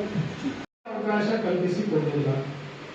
ಆದ್ರೆ 1993ರಲ್ಲಿ ಸಂವಿಧಾನದಲ್ಲಿ ತಿದ್ದುಪಡಿ ತಂದು ಈ ತರದ ವೇದಿಕೆಗಳು, ಏನು ವಾರ್ಡ್ ಸಮಿತಿಗಳು, ಪ್ರದೇಶ ಸಭೆಗಳು, ಈ ಬರೀ ನಾವು ವಾರ್ಡ್ ಸಮಿತಿ ಬಗ್ಗೆ ಮಾತಾಡ್ತಾ ಇದೀವಿ. ವಾರ್ಡ್ ಒಂದು 10 ಜನ ಇರಬೇಕು ನಾಗರಿಕರು, ಅವರು ಚುನಾಯಿತ ಪ್ರತಿನಿಧಿಗಳ ಜೊತೆಗೆ ಯಾವ್ಯಾವ ಅಭಿವೃದ್ಧಿ ಕಾರ್ಯಗಳಾಗಬೇಕು, ಏನೇನು ಕುಂದುಕೊರತೆಗಳಿವೆ ವಾರ್ಡ್ನಲ್ಲಿ, ಮತ್ತೆ ಏನೇನು ಗ್ರಾಂಟ್ಸ್ ಬರ್ತಾರೆ ಅಥವಾ ಫಲಾನುಭವಿಗಳನ್ನ ಗುರುತಿಸಬೇಕಾಗತ್ತೆ. ಅಂಗವಿಕಲರಿರ್ತಾರೆ, SC ST ಅನುದಾನ ಇರುತ್ತೆ, ಯಾರಿಗೋ ಜಾಗ ನಿವೇಶನ ಮನೆ ಕೊಡಬೇಕಾಗುತ್ತೆ. ಇದೆಲ್ಲ ಗುರುತಿಸುವಿಕೆಗೆ ಈ ಒಂದು ವೇದಿಕೆ ಬೇಕು, ನಾಗರಿಕರ ವೇದಿಕೆ ಬೇಕು. ಬರೀ ಇದೊಂದು ಇವರಿಗೆ ಬಿಟ್ಬಿಟ್ರೆ ಅದರ ಮೇಲೆ ಯಾವುದೇ ಒಂದು ಚೆಕ್ಸ್ ಅಂಡ್ ಬ್ಯಾಲೆನ್ಸ್ ಇರಲ್ಲ ಅಂತ ಹೇಳಿ ಮಾಡಿದ್ವಿ. ಆದ್ರೆ ಪ್ರದೇಶ ಸಭೆ ಅನ್ನುವಂಥದ್ದು, ಏರಿಯಾ ಸಭಾ ಅನ್ನುವಂಥದ್ದು, ಅದು ಕೂಡ ನಮ್ಮ ಕಾನೂನಿನಲ್ಲಿ ಇದೆ. ಒಂದು ವಾರ್ಡ್ ನಲ್ಲಿ ನೋಂದಣಿ ಮಾಡಿದಂತ ಎಲ್ಲ ಮತದಾರರು ಆ ಪ್ರದೇಶ ಸಭೆಯ ಸದಸ್ಯರಾಗಿರ್ತಾರೆ. ಅಂದ್ರೆ ನೀವು ವೋಟರ್ ಅಂತಂದ್ರೆ ನೀವು ಅದರ ಇದು ಇದ್ದಂಗೆ ಗ್ರಾಮ ಸಭೆ ಹೆಂಗಿರುತ್ತೋ ಹಾಗೆ ಪ್ರದೇಶ ಸಭೆ ಇರುತ್ತೆ ನಗರ ಪ್ರದೇಶಗಳಲ್ಲಿ. ಆಮೇಲೆ ನೀವು ಕೈ ಜೋಡಿಸಿಕೊಂಡು ಆ ಗದ್ದಲ್ದಾಗ ನೂಕು ಅಂತ ಹೋಗಿ, ಸರ್ ತಗೋರಿ ಅಂತ ಹೇಳಿ ನಿಮ್ಮ ಅರ್ಜಿಗಳನ್ನ ತಗೊಂಡು ಹಿಂಗೆ ಎಸೆತ. ಈಗ ನಮ್ಮವರೇ ಯಾವುದೋ ಜನತಾ ದರ್ಶನ ಅಂತೇಳಿ 7 ಸರ್ತಿ ಆ ಟಿಕೆಟ್ ತಗೊಂಡು ಚಲನ್ ತಗೊಂಡು ಹೋಗಿ ಇಂಥ ಈ ಸಭೆಗಳಲ್ಲಿ ಹೋಗಿ ಲೈನ್ ಒಳಗೆ ನಿಂತು ಜಿಲ್ಲಾ ಮಂತ್ರಿಗಳಿಗೆ ಸಚಿವರಿಗೆ ಕೊಟ್ಟು, ಯಾಕಪ್ಪ ನೀವು ಯಾಕೆ ಆಕ್ಷನ್ ತಗೊಳ್ತಾ ಇಲ್ಲ ಅಂತ ಹೇಳಿ ಅವ್ರು ಸುಮ್ಮನೆ ಜಬರ್ದಸ್ತಾಗಿ ಮಾಡೋದು. ನಾ ಹೊಡೆದಂಗ್ ಮಾಡ್ತೇನೆ, ಅರ್ಥಂಗ್ ಮಾಡೋದು ಅಂತ ಹೇಳಿ ಕಮಿಷನರಿಗೆ. ಆ ಕಮಿಷನರ್ ಸರ್ ನೋಡ್ತೇನ್ರಿ ಮಾಡ್ತೇನ್ರಿ ಹಂಗತ್ರಿ ಹಿಂಗ, ನೀ ಮಾಡ್ಲಿಲ್ಲ ಅಂದ್ರೆ 1 ತಿಂಗಳೊಳಗ ನೋಡಿ ಹೆಂಗ್ ಮಾಡ್ತೀನಿ ಅಂತ ನೋಡು. ಇವ್ರು ಬಾಳೆ ಖುಷಿಯಾಗಿ ಬರೋರು, ಜಿಲ್ಲಾ ಮಂತ್ರಿಗಳು ಬಾಳ ಇದು ಮಾಡ್ಯಾರ. ಏನಾಯ್ತು ಟೋಸ್. ಹಾಗಾಗಿ ಈ MLA MP ಗಳು ಮತ್ತೆ ನಾಗರಿಕರ ನಡುವೆ ಯಾವುದೇ ಒಂದು ಸಂಬಂಧನೇ, ಇದನ್ನ ನಿರಂತರವಾಗಿ ಒಂದು ಚರ್ಚೆ ಸಮಾಲೋಚನೆ ನಡೀಬೇಕಂತಂದ್ರೆ ಯಾವುದೇ ವೇದಿಕೆಗಳು ಇಲ್ಲ. ಈಗ ನಾವು ಕೇಳ್ತಿರೋದು ಬಹಳ ಕನಿಷ್ಠ ಮಟ್ಟಕ್ಕೆ, ನಗರ ಮಟ್ಟಕ್ಕೆ ಅಟ್ಲೀಸ್ಟ್ ಒಂದು ವೇದಿಕೆಗಳನ್ನ ಕೊಡ್ರಿ, ನಮ್ಮ ಕಾರ್ಪೊರೇಟರ್ ಜೊತೆ ಮಾತಾಡಕ್ಕೆ ಒಂದು ವೇದಿಕೆಯನ್ನ ಮಾಡಿಕೊಡ್ರಿ ಅಂತ ಕೇಳ್ತಾ ಇದ್ದಾರೆ. ಇನ್ನು ಬಹಳ ವಿಷಯಗಳಿವೆ, ಆ ವಿಷಯಗಳಿಗೆ ನಾನು ಹೋಗಲ್ಲ. ಸೊ 1ನೇ ಸ್ತಂಭ ಅಂತಂದ್ರೆ ಇಂಥ ಒಂದು ಸಮಿತಿಗಳು ಬೇಕು, ಒಂದು ಶಾಶ್ವತ ಸಮಿತಿಗಳು ಬೇಕಾಗುತ್ತೆ ನಾಗರಿಕ ಸಮಿತಿ. 2ನೇದು ಕರ್ನಾಟಕದಲ್ಲಿ 2011ರಲ್ಲಿ ಕರ್ನಾಟಕ ನಾಗರಿಕ ಸೇವೆಗಳ ಖಾತ್ರಿ ಯೋಜನೆ ಅಂತ ಬಂತು. ನಾನು ಇದ್ರ ಬಗ್ಗೆನೂ ಸಾಕಷ್ಟು ಅರಿವು ಮೂಡಿಸೋ ಕೆಲಸ ಆವಾಗ ಮಾಡಿದೆ. ಇವತ್ತು ಸತ್ತು ಹೋಗಿದೆ. ಸಕಾಲ ಅಂತ ಕೇಳಿರ್ತೀವಿ. ನಾಗರಿಕ ಸೇವೆಗಳ ಖಾತ್ರಿ ಅಧಿನಿಯಮ ಇವತ್ತೆಲ್ಲ ಗ್ಯಾರಂಟಿ ಬಹಳ ಬಂದಿತ್ತು. 10 ವರ್ಷದ ಹಿಂದೆನೇ ಗ್ಯಾರಂಟಿ ಅಂತ ಬಂದಿತ್ತು. ನಾಗರಿಕರಿಗೆ ಹೇಳಿದ ಏನದು, ಇಂದು good quality of life, there should be good governance. ಉತ್ತಮ ಆಡಳಿತ ಇರಬೇಕಂತಂದ್ರೆ ಅದಕ್ಕೆ ನನ್ನ ವಿಚಾರದಲ್ಲಿ 5 ಮುಖ್ಯ ಸ್ತಂಭಗಳಿವೆ. ಮೊದಲನೇದು ಈ ಜನರ ಪಾಲ್ಗೊಳ್ಳುವಿಕೆಯ ವೇದಿಕೆಗಳಿರಬೇಕು. ಪ್ರದೇಶ ಸಭೆಗಳು, ವಾರ್ಡ್ ಸಮಿತಿಗಳು, ಇಂಥ ಸಭೆಗಳು. ಈಗ ನಾವು ಹೇಳ್ತಿರೋದು ನಗರ ಮಟ್ಟದಲ್ಲಿ ಹೇಳ್ತಾ ಇದ್ದೀವಿ. ನಗರ ಮಟ್ಟದಲ್ಲಿ ವಾರ್ಡ್ ಸಭೆಗಳು ಇರಬೇಕು ಪ್ರತಿಯೊಂದು ವಾರ್ಡ್ಗೆ ಅಂತ ಹೇಳಿ. ಈಗ ಈ ಹೆಚ್ಚಿನ ಮೇಲಿನ ಪ್ರತಿನಿಧಿಗಳೇನಿರ್ತಾರಲ್ಲ, MLA MP ಗಳು, ನಾನು ಮೊನ್ನೆ ಒಂದು ನನ್ನ ಅಂಕಣ ಕೂಡ ಪಬ್ಲಿಷ್ ಆಗಿತ್ತು. ಆಕ್ಚುಲಿ ಪ್ರಜಾವಾಣಿಯಲ್ಲಿ ನ್ಯಾಷನಲ್ ಗುಡ್ ಗವರ್ನೆನ್ಸ್ ಡೇ ದಿನ ಏನಂತಂದ್ರೆ, ಈಗ ನಾವು ನಮ್ಮ MLA MP ಗಳನ್ನ ಭೇಟಿ ಆಗ್ಬೇಕಂತಂದ್ರೆ ಎಲ್ಲರಿಗೂ ಅವ್ರದ್ದೊಂದು ಇಂಥ ದಿನಾನೇ ಭೇಟಿ ಆಗ್ತಾರೆ ಅಂತ ಹೇಳಿ ಒಂದು ಎಲ್ಲರೂ ಸಭೆ ಮಾಡ್ತಾರೆ ಅವರು. ಪಾರ್ಲಿಮೆಂಟ್ ಸೆಷನ್ ನಡೀತದೆ, ಪಾರ್ಲಿಮೆಂಟ್ ಸೆಷನ್ ನಡೀತವೆ, ವಿಧಾನಸಭೆ ಸೆಷನ್ಗಳು ನಡೀತವೆ. ಅಲ್ಲಿ ಎಷ್ಟೋ ಬಿಲ್ಗಳು ಚರ್ಚೆಗೆ ಬರ್ತವೆ, ಎಷ್ಟೋ ವಿಷಯಗಳು ಚರ್ಚೆಗೆ ಬರ್ತವೆ. ಯಾರಾದ್ರೂ MLA MP ಬಂದು ನೋಡಪ್ಪ ಇಂಥದ್ದೊಂದು ಚರ್ಚೆಗೆ ಬರ್ತಾ ಇದೆ ಈ ಅಧಿವೇಶನದಲ್ಲಿ, ನಾನು ಏನ್ ಮಾಡ್ಬೇಕು ಏನ್ ಬೇಡ ನಿಮ್ಮ ಅಭಿಪ್ರಾಯ ಹೇಳ್ರಿ, ನಾನು ಮಾಡೋದು ಮಾಡ್ತೇನೆ ಕಡೆಗೆ. ನಾನು ಯಾಕಂದ್ರೆ ಅವ್ರು MLAಗಳು MP ಗಳು ಇವೆಲ್ಲರೂ ಸೇರಿ ನೀವೆಲ್ಲ ನನ್ಗೆ ಓಟ್ ಹಾಕಿರಿ, ನನ್ಗೆ ಆರಿಸಿ ಕಳಿಸಿರಿ, ಈ ಒಂದು ವಿಷಯ ಬಂದೈತಿ, ಇದಕ್ಕ ನಿಮ್ಮ ಅಭಿಪ್ರಾಯ ಏನಂತ ಹೇಳಿ ಯಾರಾದ್ರೂ ಒಬ್ಬ MLA MP ಕೇಳ ಏನ್ ಖರ್ಚಾಯ್ತು, ಅದ್ರ ಆಡಿಟ್ ಆಗಿದೆಯಾ, ಅಕೌಂಟ್ಸ್ ಏನಿದೆ, ಇದೆಲ್ಲಾನು ವಿವರ ಪಡಿಬೇಕಂತಂದ್ರೆ ಮಾಹಿತಿ ಹಕ್ಕನ್ನು ಒಂದು ಅಸ್ತ್ರ ನಾಗರಿಕರ ಕೈಯಲ್ಲಿ ಇದೆ. ಇವತ್ತು ಬಹಳ ಯಶಸ್ವಿಯಾಗಿ ಎಲ್ಲ ರಾಜಕಾರಣಿಗಳು, ಎಲ್ಲ ರಾಜಕೀಯ ಪಕ್ಷಗಳು ಸೇರಿ ಕೇಂದ್ರದಿಂದ ಹಿಡಿದು ರಾಜ್ಯಗಳವರೆಗೆ ಈ ಒಂದು ಕ್ರಾಂತಿಕಾರಿ ಏನು ಒಂದು ವ್ಯವಸ್ಥೆ ಇತ್ತು ಇದನ್ನ ಹೊಂದಿದ್ದಾರೆ. ಇವತ್ತು RTI ಆಕ್ಟ್ ದಶಕಗಳಿಂದ 30-40 ಸಾವಿರ ಬಾಕಿ ಕೇಸ್ಗಳು ಉಳಿದಿವೆ. ನಂದೇ ಕೇಸ್ಗಳಲ್ಲಿ ನಾನು ಹೋದವಾಗ ಏನು ಒಂದು ಲಕ್ಷದವರೆಗೆ ದಂಡ ವಿಧಿಸಬೇಕಾಗಿತ್ತು ಅಧಿಕಾರಿಗಳ ಮೇಲೆ ಅಥವಾ ಜನಸೇವಕರು ಅಥವಾ ಏನೇ ಅನ್ಕೊಳ್ಳಿ ಅವ್ರ ಮೇಲೆ ವಿಧಿಸಬೇಕಿತ್ತು. ಸುಮ್ಮನೆ ಒಂದು ಮಾಡ್ತೀವೋ ಇಲ್ವೋ ಇಲ್ಲ ಅಂತಂದ್ರೆ ದಂಡ ಹಾಕ್ತೀನಿ ಅಂತ ಹೇಳಿ ಡಜನ್ ಗಟ್ಟಲೆ ಕೇಸನ್ನ ವಿಲೇವಾರಿ ಮಾಡಿ ಅಂತ ಹೇಳ್ತೇವೆ. ಎಂತ ಅಧಿಕಾರ, ಅವ್ರ ಸೇವಕರು ಇವತ್ತಿಂದಾನೇ ಅವರಿಗೆ ಜನಸೇವಕರು ಅಂತ ಬಳಸಲಿಕ್ಕೆ ನಾವು ಶುರು ಮಾಡಬೇಕು. ಜಿಲ್ಲಾಧಿಕಾರಿಗಳೆಲ್ಲವೂ ಜಿಲ್ಲಾ ಪ್ರಧಾನ ಸೇವಕರು ಅಂತ ಹೇಳ್ಬೇಕು ನಾವು. ಹಾಗಾಗಿ ನಾವು ಎಲ್ಲಿವರೆಗೆ ಬರೀ ಇವತ್ತು ಬಹಳಷ್ಟು ಮಾತುಗಳು ಮಂಡನೆ ಆಗು ಎಲ್ಲ ಸರಿಯಾಗಿಯೇ ಇದೆ. ಸರ್ಕಾರಿ ಆದೇಶ ಇರ್ಬೋದು, ಪ್ರತಿಯೊಂದು ಕಚೇರಿಯಲ್ಲಿ ಬಸವಣ್ಣನವರ ಫೋಟೋ ಹಾಕ್ಬೇಕಂತ ಹೇಳಿ. ಅದಕ್ಕೂ ಮುಖ್ಯವಾಗಿ ಏನಿದೆ ಅಂತಂದ್ರೆ ಬಸವಣ್ಣನವರ ವಿಚಾರಗಳು, ಬಸವಣ್ಣನವರ ಏನು ತತ್ವಗಳಿದ್ವು ನಮ್ಮ ಕಾಯಕದಲ್ಲಿ ಅದನ್ನ ಅನುಷ್ಠಾನ ಮಾಡೋದು, ಅದನ್ನ ಅಳವಡಿಸಿಕೊಳ್ಳೋದು ಬಹಳ ಮುಖ್ಯ. ಬರೀ ಫೋಟೋ ಹಾಕಿ ಏನ್ ಸಿಗುತ್ತೆ, ಫೋಟೋ ಹಾಕಿ ಪೂಜೆ ಮಾಡ್ತೇವೆ. ಬಸವಣ್ಣನವರು ಪೂಜೆ ವಿರುದ್ಧವಾಗಿದ್ರೆ ಬಸವಣ್ಣನವರು ಹೇಳಿದ್ದೇನಂತಂದ್ರೆ ನಾವು ಒಂದು ಸರಳ ಜೀವನ, ಒಂದು ಪ್ರಾಮಾಣಿಕ ಜೀವನ, ಒಂದು ಬದ್ಧತೆಯ ಜೀವನವನ್ನು ಹೇಗೆ ನಡೆಸಬೇಕನ್ನೋದು ಬಸವಣ್ಣನವರ ಇಡೀ ಜೀವನ ಅವರು ಸಾಗುತ್ತದೆ. ಹಾಗಾಗಿ ನಾವು ಈ ಅಧಿಕಾರಿಗಳನ್ನ ಮತ್ತು ಸೇವಕರು ಬೇಡ ಅಂತಂದ್ರು ಏನೋ ನಮ್ಮ ಸೇವಕರಲ್ಲ, ಜನಸೇವಕರು, ಲೋಕಸೇವಕ ಆಯೋಗ ಅಂತ ಇದೆ. ನಮ್ಮ ಪಬ್ಲಿಕ್ ಸರ್ವಿಸ್ ಕಮಿಷನ್ ಅಂತ ಹೇಳ್ತೀವಿ, ಕರ್ನಾಟಕ ಪಬ್ಲಿಕ್ ಸರ್ವಿಸ್ ಕಮಿಷನ್ ಅಂತೀವಿ. It is not authority, it is a public service commission. So ಹಾಗಾಗಿ ಇವ್ರನ್ನ ಮೊದಲು ನಾವು ಜನಸೇವಕರು ಅಂತ ಅವ್ರನ್ನ ಕರೀಲಿಕ್ಕೆ ನಾವು ಶುರು ಮಾಡಿದ್ವಿ. ಇನ್ನೊಂದು ನುಡಿಗಳನ್ನ, ಆದರ್ಶಗಳನ್ನ ನಾವು ನೆನೆಸ್ಕೊಳ್ತಾ ಇದ್ದೀವಿ. ನನ್ನ ಒಂದು ಜೀವನದ ಧ್ಯೇಯ ಅಂತಂದ್ರೆ ಬಸವಣ್ಣನವರು ಒಂದು ಕೊಟ್ಟಂತ ಏನು ವಾಕ್ಯ ಇದೆ, ಅರಿವೇ ಗುರು ಅನ್ನುವಂಥದ್ದು ನನ್ನ ಜೀವನದ ಧ್ಯೇಯವಾಗಿದೆ. ಅರಿವಿಲ್ಲ ಅಂತಂದ್ರೆ ಮಾನವನೇ ಅಲ್ಲ. ಪ್ರಾಣಿಗಳು ಮತ್ತು ನಮ್ಮಲ್ಲಿ ಒಂದೇ ಒಂದು ಮುಖ್ಯವಾದ ವ್ಯತ್ಯಾಸ ಅಂತಂದ್ರೆ ಮಾನವನಿಗೆ ಅರಿವಿದೆ, ಪ್ರಜ್ಞೆ ಇದೆ. ಪ್ರಜ್ಞಾವಂತ ನಾಗರಿಕರು ಅಂತ ಹೇಳ್ತಾರೆ. ಪ್ರಜ್ಞೆ ಎಲ್ಲರಿಗೂ ಇರುತ್ತೆ. ಪ್ರಜ್ಞೆಯನ್ನ ಬಳಸ್ಕೊಳ್ಳೋದು, ಅದನ್ನ ಆ ಒಂದು ಇಂಟೆಲಿಜೆನ್ಸ್ ಏನಿದೆ ಅದನ್ನ ಬಳಸ್ಕೊಳ್ಳೋ ಒಂದು ಮಾನವೀಯತೆ ನಾವು ಬೇಕಾಗುತ್ತೆ. ಅದನ್ನ ಇಲ್ಲಿ ತಾವಿಲ್ಲಿ ಏನು ಉಪಸ್ಥಿತರಿದ್ದೀರಿ, ಇಷ್ಟು ವರ್ಷಗಳಿಂದ ಇದಕ್ಕೆ ಕೈ ಜೋಡಿಸಿ ಇದಕ್ಕೆ ಬಲವನ್ನ ತುಂಬುತ್ತಾ ಇದ್ದೀರಿ ಅಂತಂದ್ರೆ ನಿಜವಾದ ದೇಶದ ಸಕ್ರಿಯ ನಾಗರಿಕರಂದ್ರೆ ತಾವು. ಬರೀ ನಾಗರಿಕರ ಆಮೇಲೆ ನಾವು ಎಲ್ಲ ವಾರ್ಡ್ ತಿರುಗಾಡಿ ಏನು ಕ್ಷೇಮಾಭಿವೃದ್ಧಿ ಸಂಘಗಳಿವೆ, ಬೇರೆ ಬೇರೆ ನಮ್ಮ ಬೇರಣೆಕರ್ ನಂತರು ಮತ್ತೆ ಇವರು ಸಂತೋಷ್ ನಂತರು, ಶಾನ್ಬಾಗ್ ಸರ್ ನಂತರು ಬಹಳಷ್ಟು ಜನ ಇದ್ದಾರೆ. ಎಲ್ರಿಗೂ ರೀಚ್ ಔಟ್ ಮಾಡಿ ಒಂದು ಈ ವೇದಿಕೆಯನ್ನ ನಾವು ಮೊಟ್ಟ ಮೊದಲನೇ ಒಂದು ಹೆಜ್ಜೆಯನ್ನ 2018-19 ಅದನ್ನ ಅಟ್ಲೀಸ್ಟ್ ಸ್ವಲ್ಪ ಮಟ್ಟಕ್ಕೆ ಆ ಕರಪ್ಷನ್ ಅನ್ನ ಕಡಿಮೆ ಮಾಡ್ಬೇಕಂತಂದ್ರೆ ಪಾರದರ್ಶಕತೆ ಇರಬೇಕು, ಜವಾಬ್ದಾರಿಯುತ ಇರಬೇಕು, ಜನರ ಪಾಲ್ಗೊಳ್ಳುವಿಕೆ ಇರಬೇಕು. So transparency, accountability and participation are 3 important things. So ಈ ಉತ್ತಮ ಆಡಳಿತ ನಾವು ತರಬೇಕಂತಂದ್ರೆ ಈ ಕನಿಷ್ಠ 5 ಸ್ತಂಭಗಳು, ಇನ್ನೂ ಬಹಳಷ್ಟಿವೆ, ಆದರೆ ಕನಿಷ್ಠ 5 ಸ್ತಂಭಗಳನ್ನ ನಾವು ಗಟ್ಟಿ ಮಾಡಬೇಕು. ಉತ್ತಮ ಆಡಳಿತ ತಂದ್ರೆ ನಮ್ಮ ಜೀವನ ಮಟ್ಟದಲ್ಲಿ ಸುಧಾರಣೆ ಮಾಡಲಿಕ್ಕೆ ಸಾಧ್ಯ ಇದೆ. ನಾವು ಸಂಘಟಿತರ ಆಗದೇನೆ ನಾವು ಒಬ್ಬೊಬ್ಬರೇ ಏನೋ ಪ್ರಯತ್ನ ಮಾಡ್ತೇವೆ. ಕಾಮತ್ ಸರ್ ದಶಕಗಳಿಂದ ಮಾಡ್ತಾ ಇದ್ದಾರೆ, ನಮ್ಮ ಶಾನ್ಬಾಗ್ ಸರ್ ಸವಾಲಿಯಿಂದ ಮಾಡ್ತಾ ಇದ್ದಾರೆ. Hats off to him. ಆದ್ರೆ ನಾವು ಒಬ್ಬೊಬ್ಬರೇ ಮಾಡಿದ್ರೆ ಸಾಧ್ಯ ಇಲ್ಲ. ಒಬ್ಬರೇ ಮಾಡಿದಾರೆ ಅಂತಲ್ಲ, ಸಂಘ ಸಂಘಟನೆಗಳು ಕೂಡ ಮಾಡಿದ್ದಾರೆ. ಆದ್ರೆ ಅಲ್ಲಿಗೂ ಬರ್ತೇನೆ. ಸೊ ಅಲ್ಲಿಗೆ ಬರ್ತಾ ಇದ್ದೀನಿ. ಜನಸೇವಕರು ಈಗ 140 ಕೋಟಿ ಜನ ಸೇರಿ ನಾವು ಆಡಳಿತವನ್ನ ಎಲ್ಲರೂ ಸೇರಿ ಎಲ್ಲ ಕಚೇರಿಗಳಲ್ಲಿ ಕೂತ್ಕೊಂಡು ನಮಗೆ ಆಡಳಿತ ನಡೆಸಲಿಕ್ಕೆ ಸಾಧ್ಯ ಇಲ್ಲ. ನಮ್ಮ ಜೀವನ ಇರುತ್ತೆ. ಅದಕ್ಕಾಗಿ ಕೆಲವು ಪ್ರತಿನಿಧಿಗಳನ್ನ, ಕೆಲವು ಜನಸೇವಕರಂತ ಏನ್ ಹೇಳ್ತೀವಿ ಅವ್ರನ್ನ ನಾವು ಸ್ವಾತಂತ್ರ್ಯ ಹೋರಾಟ ಮಾಡಿದ್ದು ಬ್ರಿಟಿಷರ್ನ ಇದರಿಂದ ಹೊರತುಪಡಿಸೋದಕ್ಕೆ.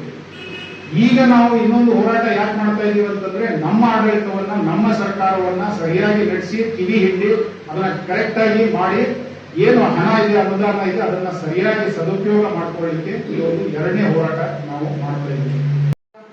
7 ವರ್ಷ ಆದರೂ ಇವತ್ತು ಇಷ್ಟು ದೊಡ್ಡ ಹೆಮ್ಮರವಾಗಿ ಬೆಳೆಸಿದ್ದಕ್ಕೆ ಈ ವಾರ್ಡ್ ಸಮಿತಿ ಬಳಗದ ಏನು ಪದಾಧಿಕಾರಿಗಳು ಇವತ್ತೆಲ್ಲ ಕೂತಿದ್ದಾರೆ ಮತ್ತು ತಮ್ಮೆಲ್ಲರ ಸಹಕಾರ ಇದ್ರೆ ಅದೇ ಇದಕ್ಕೆ ಕಾರಣ. ಅದಕ್ಕೊಂದು ದೊಡ್ಡ ಒಂದು ಸುತ್ತಿನ ಚಪ್ಪಾಳೆ ಆಗ್ಬೇಕು.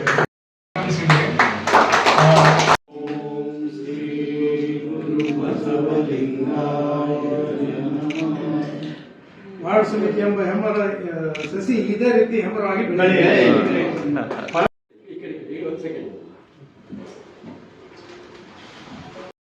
ಇವತ್ತ ಇದು ಒಂದು ನಾಗರಿಕ ಭವನ, ಹುಬ್ಬಳ್ಳಿ ಧಾರವಾಡದಲ್ಲಿ ವಿಶೇಷವಾಗಿರ್ತಕ್ಕಂಥದ್ದು ಅನೇಕ ಭವನಗಳಿದ್ದಾವೆ.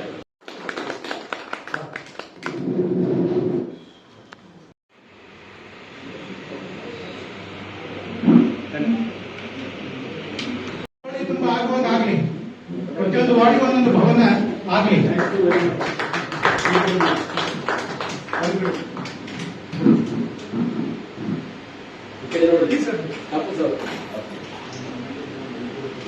ಯಾಕಂದ್ರೆ ನಮ್ಮ ಓಟ್ ತಗೊಂಡು ಇನ್ನೂ ದೊಡ್ಡವರು ಆಗ್ತೀವಿ, ಮತ್ತೊಬ್ಬರು ನೋಡೋದಿಲ್ಲ, ಸೌಲಭ್ಯನ ಕೊಡೋದಿಲ್ಲ. ಅದಕ್ಕ ಇಂಥ ಎಲ್ಲ ವಿಚಾರಗಳನ್ನು ಮಾಡ್ಬೇಕಾದ್ರೆ ನಾವು ಬುದ್ಧಿವಂತರು, ಪ್ರಜ್ಞಾವಂತರು, ಸ್ವಲ್ಪ ಚುರುಕಾಗಬೇಕಾದ್ರೆ ಸಂಘಟನೆ ಬೇಕು. ಒಂದೇ ಸಂಘಟನೆ ಇದೆಯಲ್ಲ, ಇಡೀ ಹುಬ್ಬಳ್ಳಿ ಧಾರವಾಡ ಪ್ರತಿಯೊಂದು ವಾರ್ಡ್ನಲ್ಲಿ ಸ್ಟ್ರಾಂಗ್ ಆಗಿರ್ಬೇಕು. ಅದಕ್ಕೆ ಆ ಕೆಲಸವನ್ನು ಅವರು ಮಾಡ್ರಿ ಅಂತ ಹೇಳ್ತಾರೆ.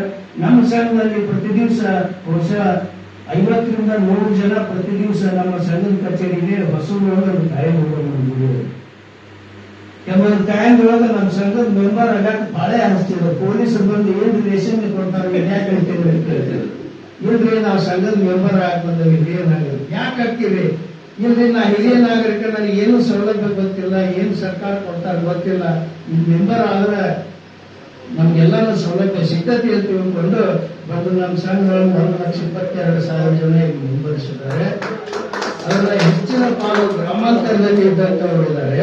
ಪ್ರತಿಯೊಂದು ಗ್ರಾಮಕ್ಕೆ ನಮ್ಮ ಇದು ಶಾಖೆಗಳು ಆಗ್ಬೇಕಂತೈತಿ. ತಾಲೂಕಿನೊಳಗದಾವು, ಡಿಸ್ಟಿಕ್ನೊಳಗದಾವು, ಸಣ್ಣ ಹಳ್ಳಿಗಳು ಕೂಡ ಸಾಕಷ್ಟು ಶಾಖೆಗಳು ನಮ್ಗೆ ಈಗಾಗಲೇ ಆಗಿದ್ದಾವೆ.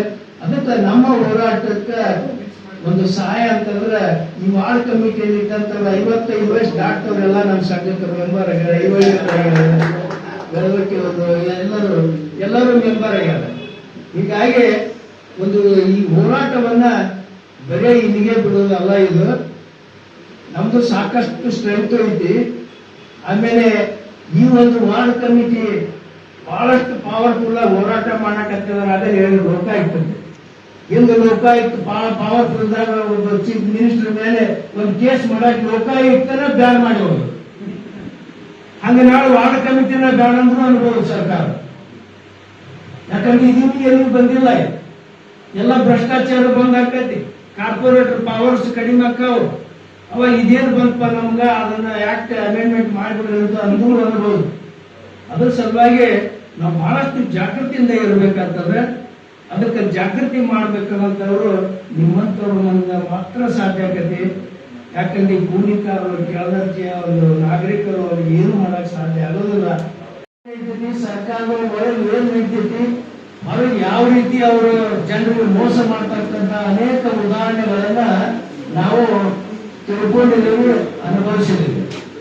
ಇವತ್ತು ಅವರು ದಕ್ಷ ಅಧಿಕಾರಿಗಳು ಬೇಕಂತೀವಿ. ದಕ್ಷ ಅಧಿಕಾರಿಗಳು ವರ್ಷಕ್ಕೆ 3 ಸಲ ವರ್ಗಾವಣೆ ಆಗ್ತಾರೆ. ಅವ್ರು ರಕ್ಷಣೆ ಮಾಡೋರು ಯಾರು? ಇಂಥ ಅನೇಕ ಒಂದು ಸಮಸ್ಯೆಗಳು ನಮಗೆ ಎದುರಾದಾಗ ನಮ್ಮ ಪ್ರಾಮಾಣಿಕತೆ ಕೂತು ಬರ್ತೈತೆ ಅಂತ ನಾವು ಹಿಂದೆ ಸರಿಬಾರದು ನಾನು ಹೇಳೋದು. ಯಾಕಂದ್ರೆ ನಾನು ಸರ್ಕಾರಿ ನೌಕರರ ಸಂಘದ ಅಧ್ಯಕ್ಷನಾಗಿ, ಜಂಟಿ ಕಾರ್ಯದರ್ಶಿಯಾಗಿ, ಅಖಿಲ ಭಾರತ ರಾಜ್ಯ ಸರ್ಕಾರಿ ನೌಕರರ ಒಕ್ಕೂಟ federation of all India government employees ಅಂತ ಒಂದು ರಾಷ್ಟ್ರ ಮಟ್ಟದ ಸಂಘಟನೆ ಇದೆ. ಅದು ಟ್ರೇಡ್ ಯೂನಿಯನ್ ಮೇಲೆ ಕೆಲಸ ಮಾಡ್ತಾರೆ. ಟ್ರೇಡ್ ಯೂನಿಯನ್ ಅಂದ್ರೆ ಅದರಲ್ಲ ಕಮ್ಯುನಿಟಿ MP ಅವರು ಇವರು ಕೂಡ ಅದರಲ್ಲಿ ಸದಸ್ಯತ್ವವನ್ನು ಪಡ್ಕೊಂಡ್ರೆ ರೆಡ್ ಬ್ಯಾನರ್ ಹಿಡಿದವ್ರು ಹೋರಾಟ ಮಾಡ್ತಾರೆ. ಈ ನೌಕರರು ಕೂಡ ಅವರು ಒಂದು ಜಾಯಿಂಟ್ ಆಗಿ ಉತ್ತರ ಭಾರತದೊಳಗ ಇರ್ತಾರೆ. ಯಾಕಿರ್ತಾರೆ ಅಂದ್ರೆ ಅಲ್ಲಿ ಸರ್ಕಾರಿ ಕರ್ಮಚಾರಿಗಳು ಇರ್ತಾರೆ. ಸರ್ಕಾರ ಕೂಡ ಹಿರಿಯ ನಾಗರಿಕರ ಲಿಸ್ಟ್ ಅನ್ನ ಮಾಡ್ತಾ ಇದ್ದಾವೆ. ಆ ಲಿಸ್ಟ್ ಮುಖಾಂತರವಾಗಿ ಇದು ಬರೀ ಹಿರಿಯ ನಾಗರಿಕರ ಸಮಸ್ಯೆಯನ್ನು ಬಗೆಹರಿಸಕ್ಕಲ್ಲ, ಇದೊಂದು ಜಾಗೃತಿ ಸಮಿತಿ ಆಗಬೇಕು ಅನ್ನೋದು ನನ್ನ ಇಚ್ಛೆ ಐತಿ. ನನ್ನ ಒಂದು ಇದ್ರ ಪ್ರಕಾರ ಈ ಹುಬ್ಬಳ್ಳಿ ಧಾರವಾಡ ಸಮಿತಿಯ ವಾರ್ಡ್ ಕಮಿಟಿ ಅನ್ನೋದು ಮುಂದಿನ ದಿವಸ ವಾರ್ನಿಂಗ್ ಕಮಿಟಿ ಆಗಬೇಕು. ಮತ್ತು ಈ ಒಂದು ವ್ಯವಸ್ಥೆ ಮಾಡಕ್ಕೆ ಅನುಕೂಲ ಮಾಡಿಕೊಡ್ತಕ್ಕಂಥ ತಾಪಸ್ ಅವ್ರು ನೆನೆಸ್ಬೇಕು. ಇಲ್ಲಾಂದ್ರೆ ತಾಪಸ್ ಯಾರು ಹೊರಟಿದ್ದಾರೆ. ಈ ವಾರ್ಡ್ ಕಮಿಟಿ ಬಳಗದವರು ನನಗೆ ಇತ್ತೀಚೆಗೆ ಒಂದು 2 ವರ್ಷ ಕೆಳಗ ಪರಿಚಯ. ಅಲ್ಲೇ ಮೀಟಿಂಗ್ ಮಾಡ್ತಿದ್ರು. ಒಂದ್ಸರಿ ಚಿಂತಾವಣೆ ಮಾಡಿದಾಗ ಮೀಟಿಂಗ್ ಮಾಡಿದ್ರು. ಪ್ರತಿ ವಾರ ಎಲ್ಲೆಲ್ಲಿ ಏನ್ ನಡೀತು, ಏನ್ ಅನ್ಯಾಯ ನಡೀತು, ಏನ್ ಮಾಡ್ಬೇಕು ಆ ಸಜೆಷನ್ ಅವ್ರಿಗೆ ಎಲ್ಲ ಚೆನ್ನಾಗಿ ಕೊಟ್ಟಿರ್ತಾರೆ. ಅದನ್ನ ಡಿಸ್ಪ್ಲೇ ಮಾಡ್ತಕ್ಕಂಥ ವ್ಯವಸ್ಥೆಯನ್ನು ನೀವೆಲ್ಲ ಮಾಡ್ರಿ.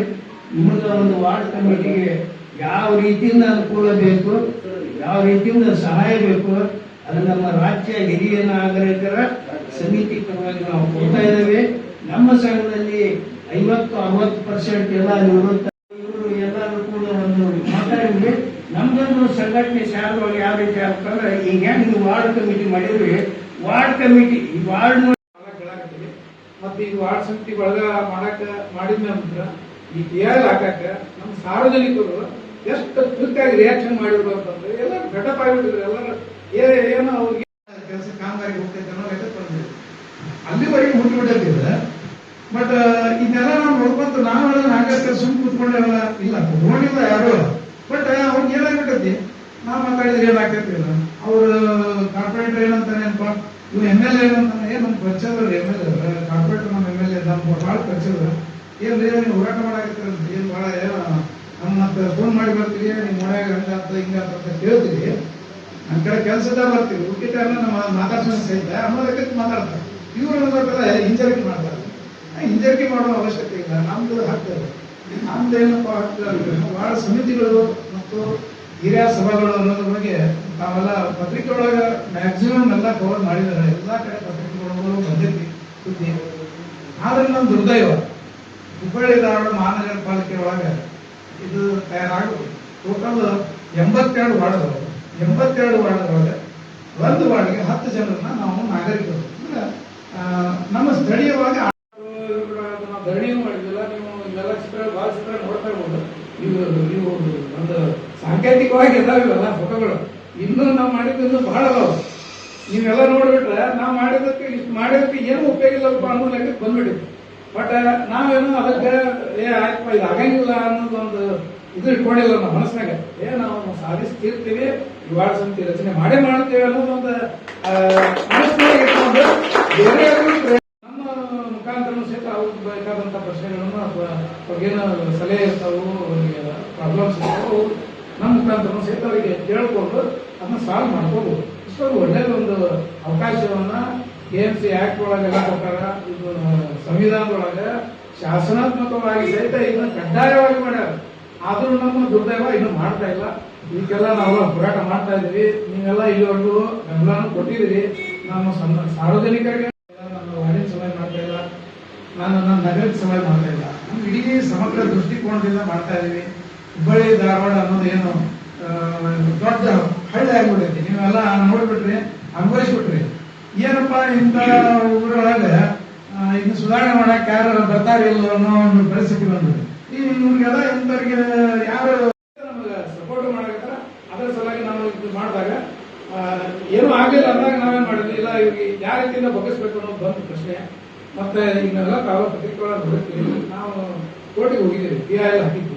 PIL ಹಾಕಿದ್ರು ಸಹಿತ ನಮ್ಮ ಕೆಲವೊಂದು ಅಡಚಣೆಗಳು ಬಂದು ನವೆಂಬರ್ ಒಳಗೆ PIL ಹಾಕಿದ್ವಿ. ಅದು 4 ತಿಂಗಳ ನಂತರ ಅದು ನಮ್ಗೆ 49ನೇ ವಾರ್ಡ್, ನಿಮ್ದೆಲ್ಲ ವಾರ್ಡ್ ಐತೆ. ಆ ವಾರ್ಡ್ ಒಳಗೆ ಅವ್ರದ್ದು ಏನು ಕೆಲಸ, ಅವ್ರ ಹತ್ರ ಅರ್ಜಿ ಹಾಕಕ್ಕೆ ತಯಾರದ, ಅವ್ರ ಜೊತೆಯಲ್ಲೇ ಅವ್ರ ಮಿತ್ರರಿರ್ತಾರೆ, ಅವ್ರಿಗೆ ಏನ್ ಮಾಡ್ಬೇಕು, ಮೋಟಿವೇಶನ್ ಮಾಡ್ಬೇಕು. ಒಂದು 10 ಜನ ನಮಗೇನಾಗಬೇಕಾಗೈತಿ, 10 ಜನ ಅವರು ಪರಿಚಯದವರ ಹೇಳ್ರಿ ಅಥವಾ ಅವ್ರ ರಿಲೇಷನ್ 2600 2060 ಹಿಂಗೆಲ್ಲ ಹಾಕ್ತಾರದು. ಅವರು ಕನ್ಸಿಡರ್ ಮಾಡಂಗಿಲ್ಲ ಅಂತ. ಯಾಕಂತ ಹೇಳಿದ್ರೆ ಅವರು ಹೇಳ್ತಿಲ್ಲ, ಆ ಕಡೆ 3 ಜನ ಜನರಲ್ ಕ್ಯಾಟಗರಿ, 3 ಮಂದಿ ಮಹಿಳೆಯರು, 2 ಮಂದಿ SC/ST, 2 ಮಂದಿ ಸಂಘ ಸಂಸ್ಥೆ, ಇದೇ ರೀತಿ ಬಂದಿಲ್ಲ. ಅದಕ್ಕೆ ನಾವು ಮಾಡಂಗಿಲ್ಲ.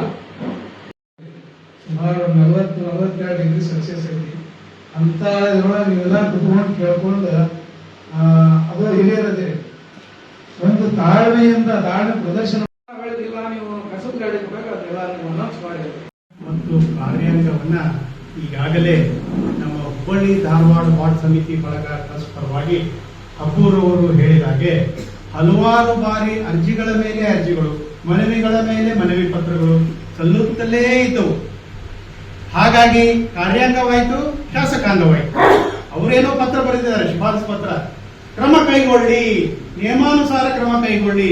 ಯಾರು ಮುಖ್ಯಮಂತ್ರಿಗಳಿಂದ ಪ್ರಾರಂಭಗೊಂಡು ಕಾರ್ಯದರ್ಶಿಗಳಿಂದ ಮತ್ತು ಮೇಯರ್, ಏನು ಪ್ರಥಮ ಪ್ರಜೆ ಅಂತ ಹೇಳ್ತೀವಿ ನಗರದ, ಅವರೆಲ್ಲ ಆಗಿದ್ದಾರೆ. ಈಗ ಪತ್ರಿಕಾ ರಂಗವೂ ಕೂಡ ನೀವು ನಿಮ್ಮ ಬಲಭಾಗದಲ್ಲಿ, ನಿಮ್ಮ ಎಡಭಾಗದಲ್ಲಿ ನೋಡಬಹುದು, ಸಾಕಷ್ಟು ಪತ್ರಿಕೆಯೂ ಕೂಡ ಇದರ ಬಗ್ಗೆ ಸಾಕಷ್ಟು ವರದಿಯನ್ನು ಮಾಡಿದೆ. ಬಹುಶಃ ಕರ್ನಾಟಕದಲ್ಲಿಯೇ ಅತಿ ಹೆಚ್ಚು ಪ್ರತಿಭಟನೆಯನ್ನ ಕೈಗೊಂಡಂತ ಯಾವ್ದಾದ್ರು ಬಳಗ ಇದ್ರೆ ಅದು ನಿಮ್ಮೆಲ್ಲರ ನೆಚ್ಚಿನ ಬಳಗ ಹುಬ್ಬಳ್ಳಿ ಧಾರವಾಡ ವಾರ್ಡ್ ಸಮಿತಿ ಬಳಗ. ಇನ್ನು ಪತ್ರಿಕಾ ರಂಗ ಆಯ್ತು, ಪಾಪ ಅವ್ರ ಕೆಲಸವನ್ನ ನಿರ್ವಹಿಸ್ತಾ ಇದ್ದಾರೆ, ಯಶಸ್ವಿಯಾಗಿ ನಿರ್ವಹಿಸ್ತಾ ಇದ್ದಾರೆ. ಒಂದು ಮಾತನ್ನ ಅಬ್ಬರು ಕೊಟ್ರೀಗ, ಯಾವಾಗಲೇ ಕರೀರಿ, ನಾನು ಸಿದ್ಧನಿದ್ದೇನೆ ನಿಮ್ಮ ಸಲುವಾಗಿ ಅಂತ. ಯಾಕೆಂದ್ರೆ ಇದು ಯಾರೇ ಒಬ್ಬರ ಕೆಲಸ ಅಲ್ಲ, ಎಲ್ಲಾ ನಾಗರಿಕರ ಕೆಲಸ. ಎಲ್ರಿಗೂ ಬೇಕಲ್ಲ, ಸ್ವಚ್ಛ ರಸ್ತೆ ಬೇಕು, ಕುಡಿಯೋ ನೀರು ಬೇಕು, ಸ್ವಚ್ಛ ಕುಡಿಯೋ ನೀರು ಬೇಕು, ಬೀದಿ ದೀಪ ಬೇಕು, ಶೌಚಾಲಯ ಬೇಕು. 2027 ಬಂದ್ರೆ 8 ದಶಕ ಆಯಿತು ನಾವು ಸ್ವಾತಂತ್ರ್ಯ ಪಡೆದು. ದುರ್ದೈವ, ಇನ್ನೂ ಕೂಡ ನಾವು ಮೂಲಭೂತ ಸೌಕರ್ಯದ ಬಗ್ಗೆ ಮಾತಾಡ್ತಾ ಇದ್ದೀವಿ. ಹೀಗಾಗಿ ಕೊಟ್ಟ ಕೊನೆಯದಾಗಿ ನ್ಯಾಯಾಂಗದ ಬಾಗಿಲವನ್ನು ತಟ್ಟಿದ್ದೇವೆ. ಧನ್ಯವಾದಗಳು ಅರುಣ್ ಕುಮಾರ್ ಅಪ್ಪರು.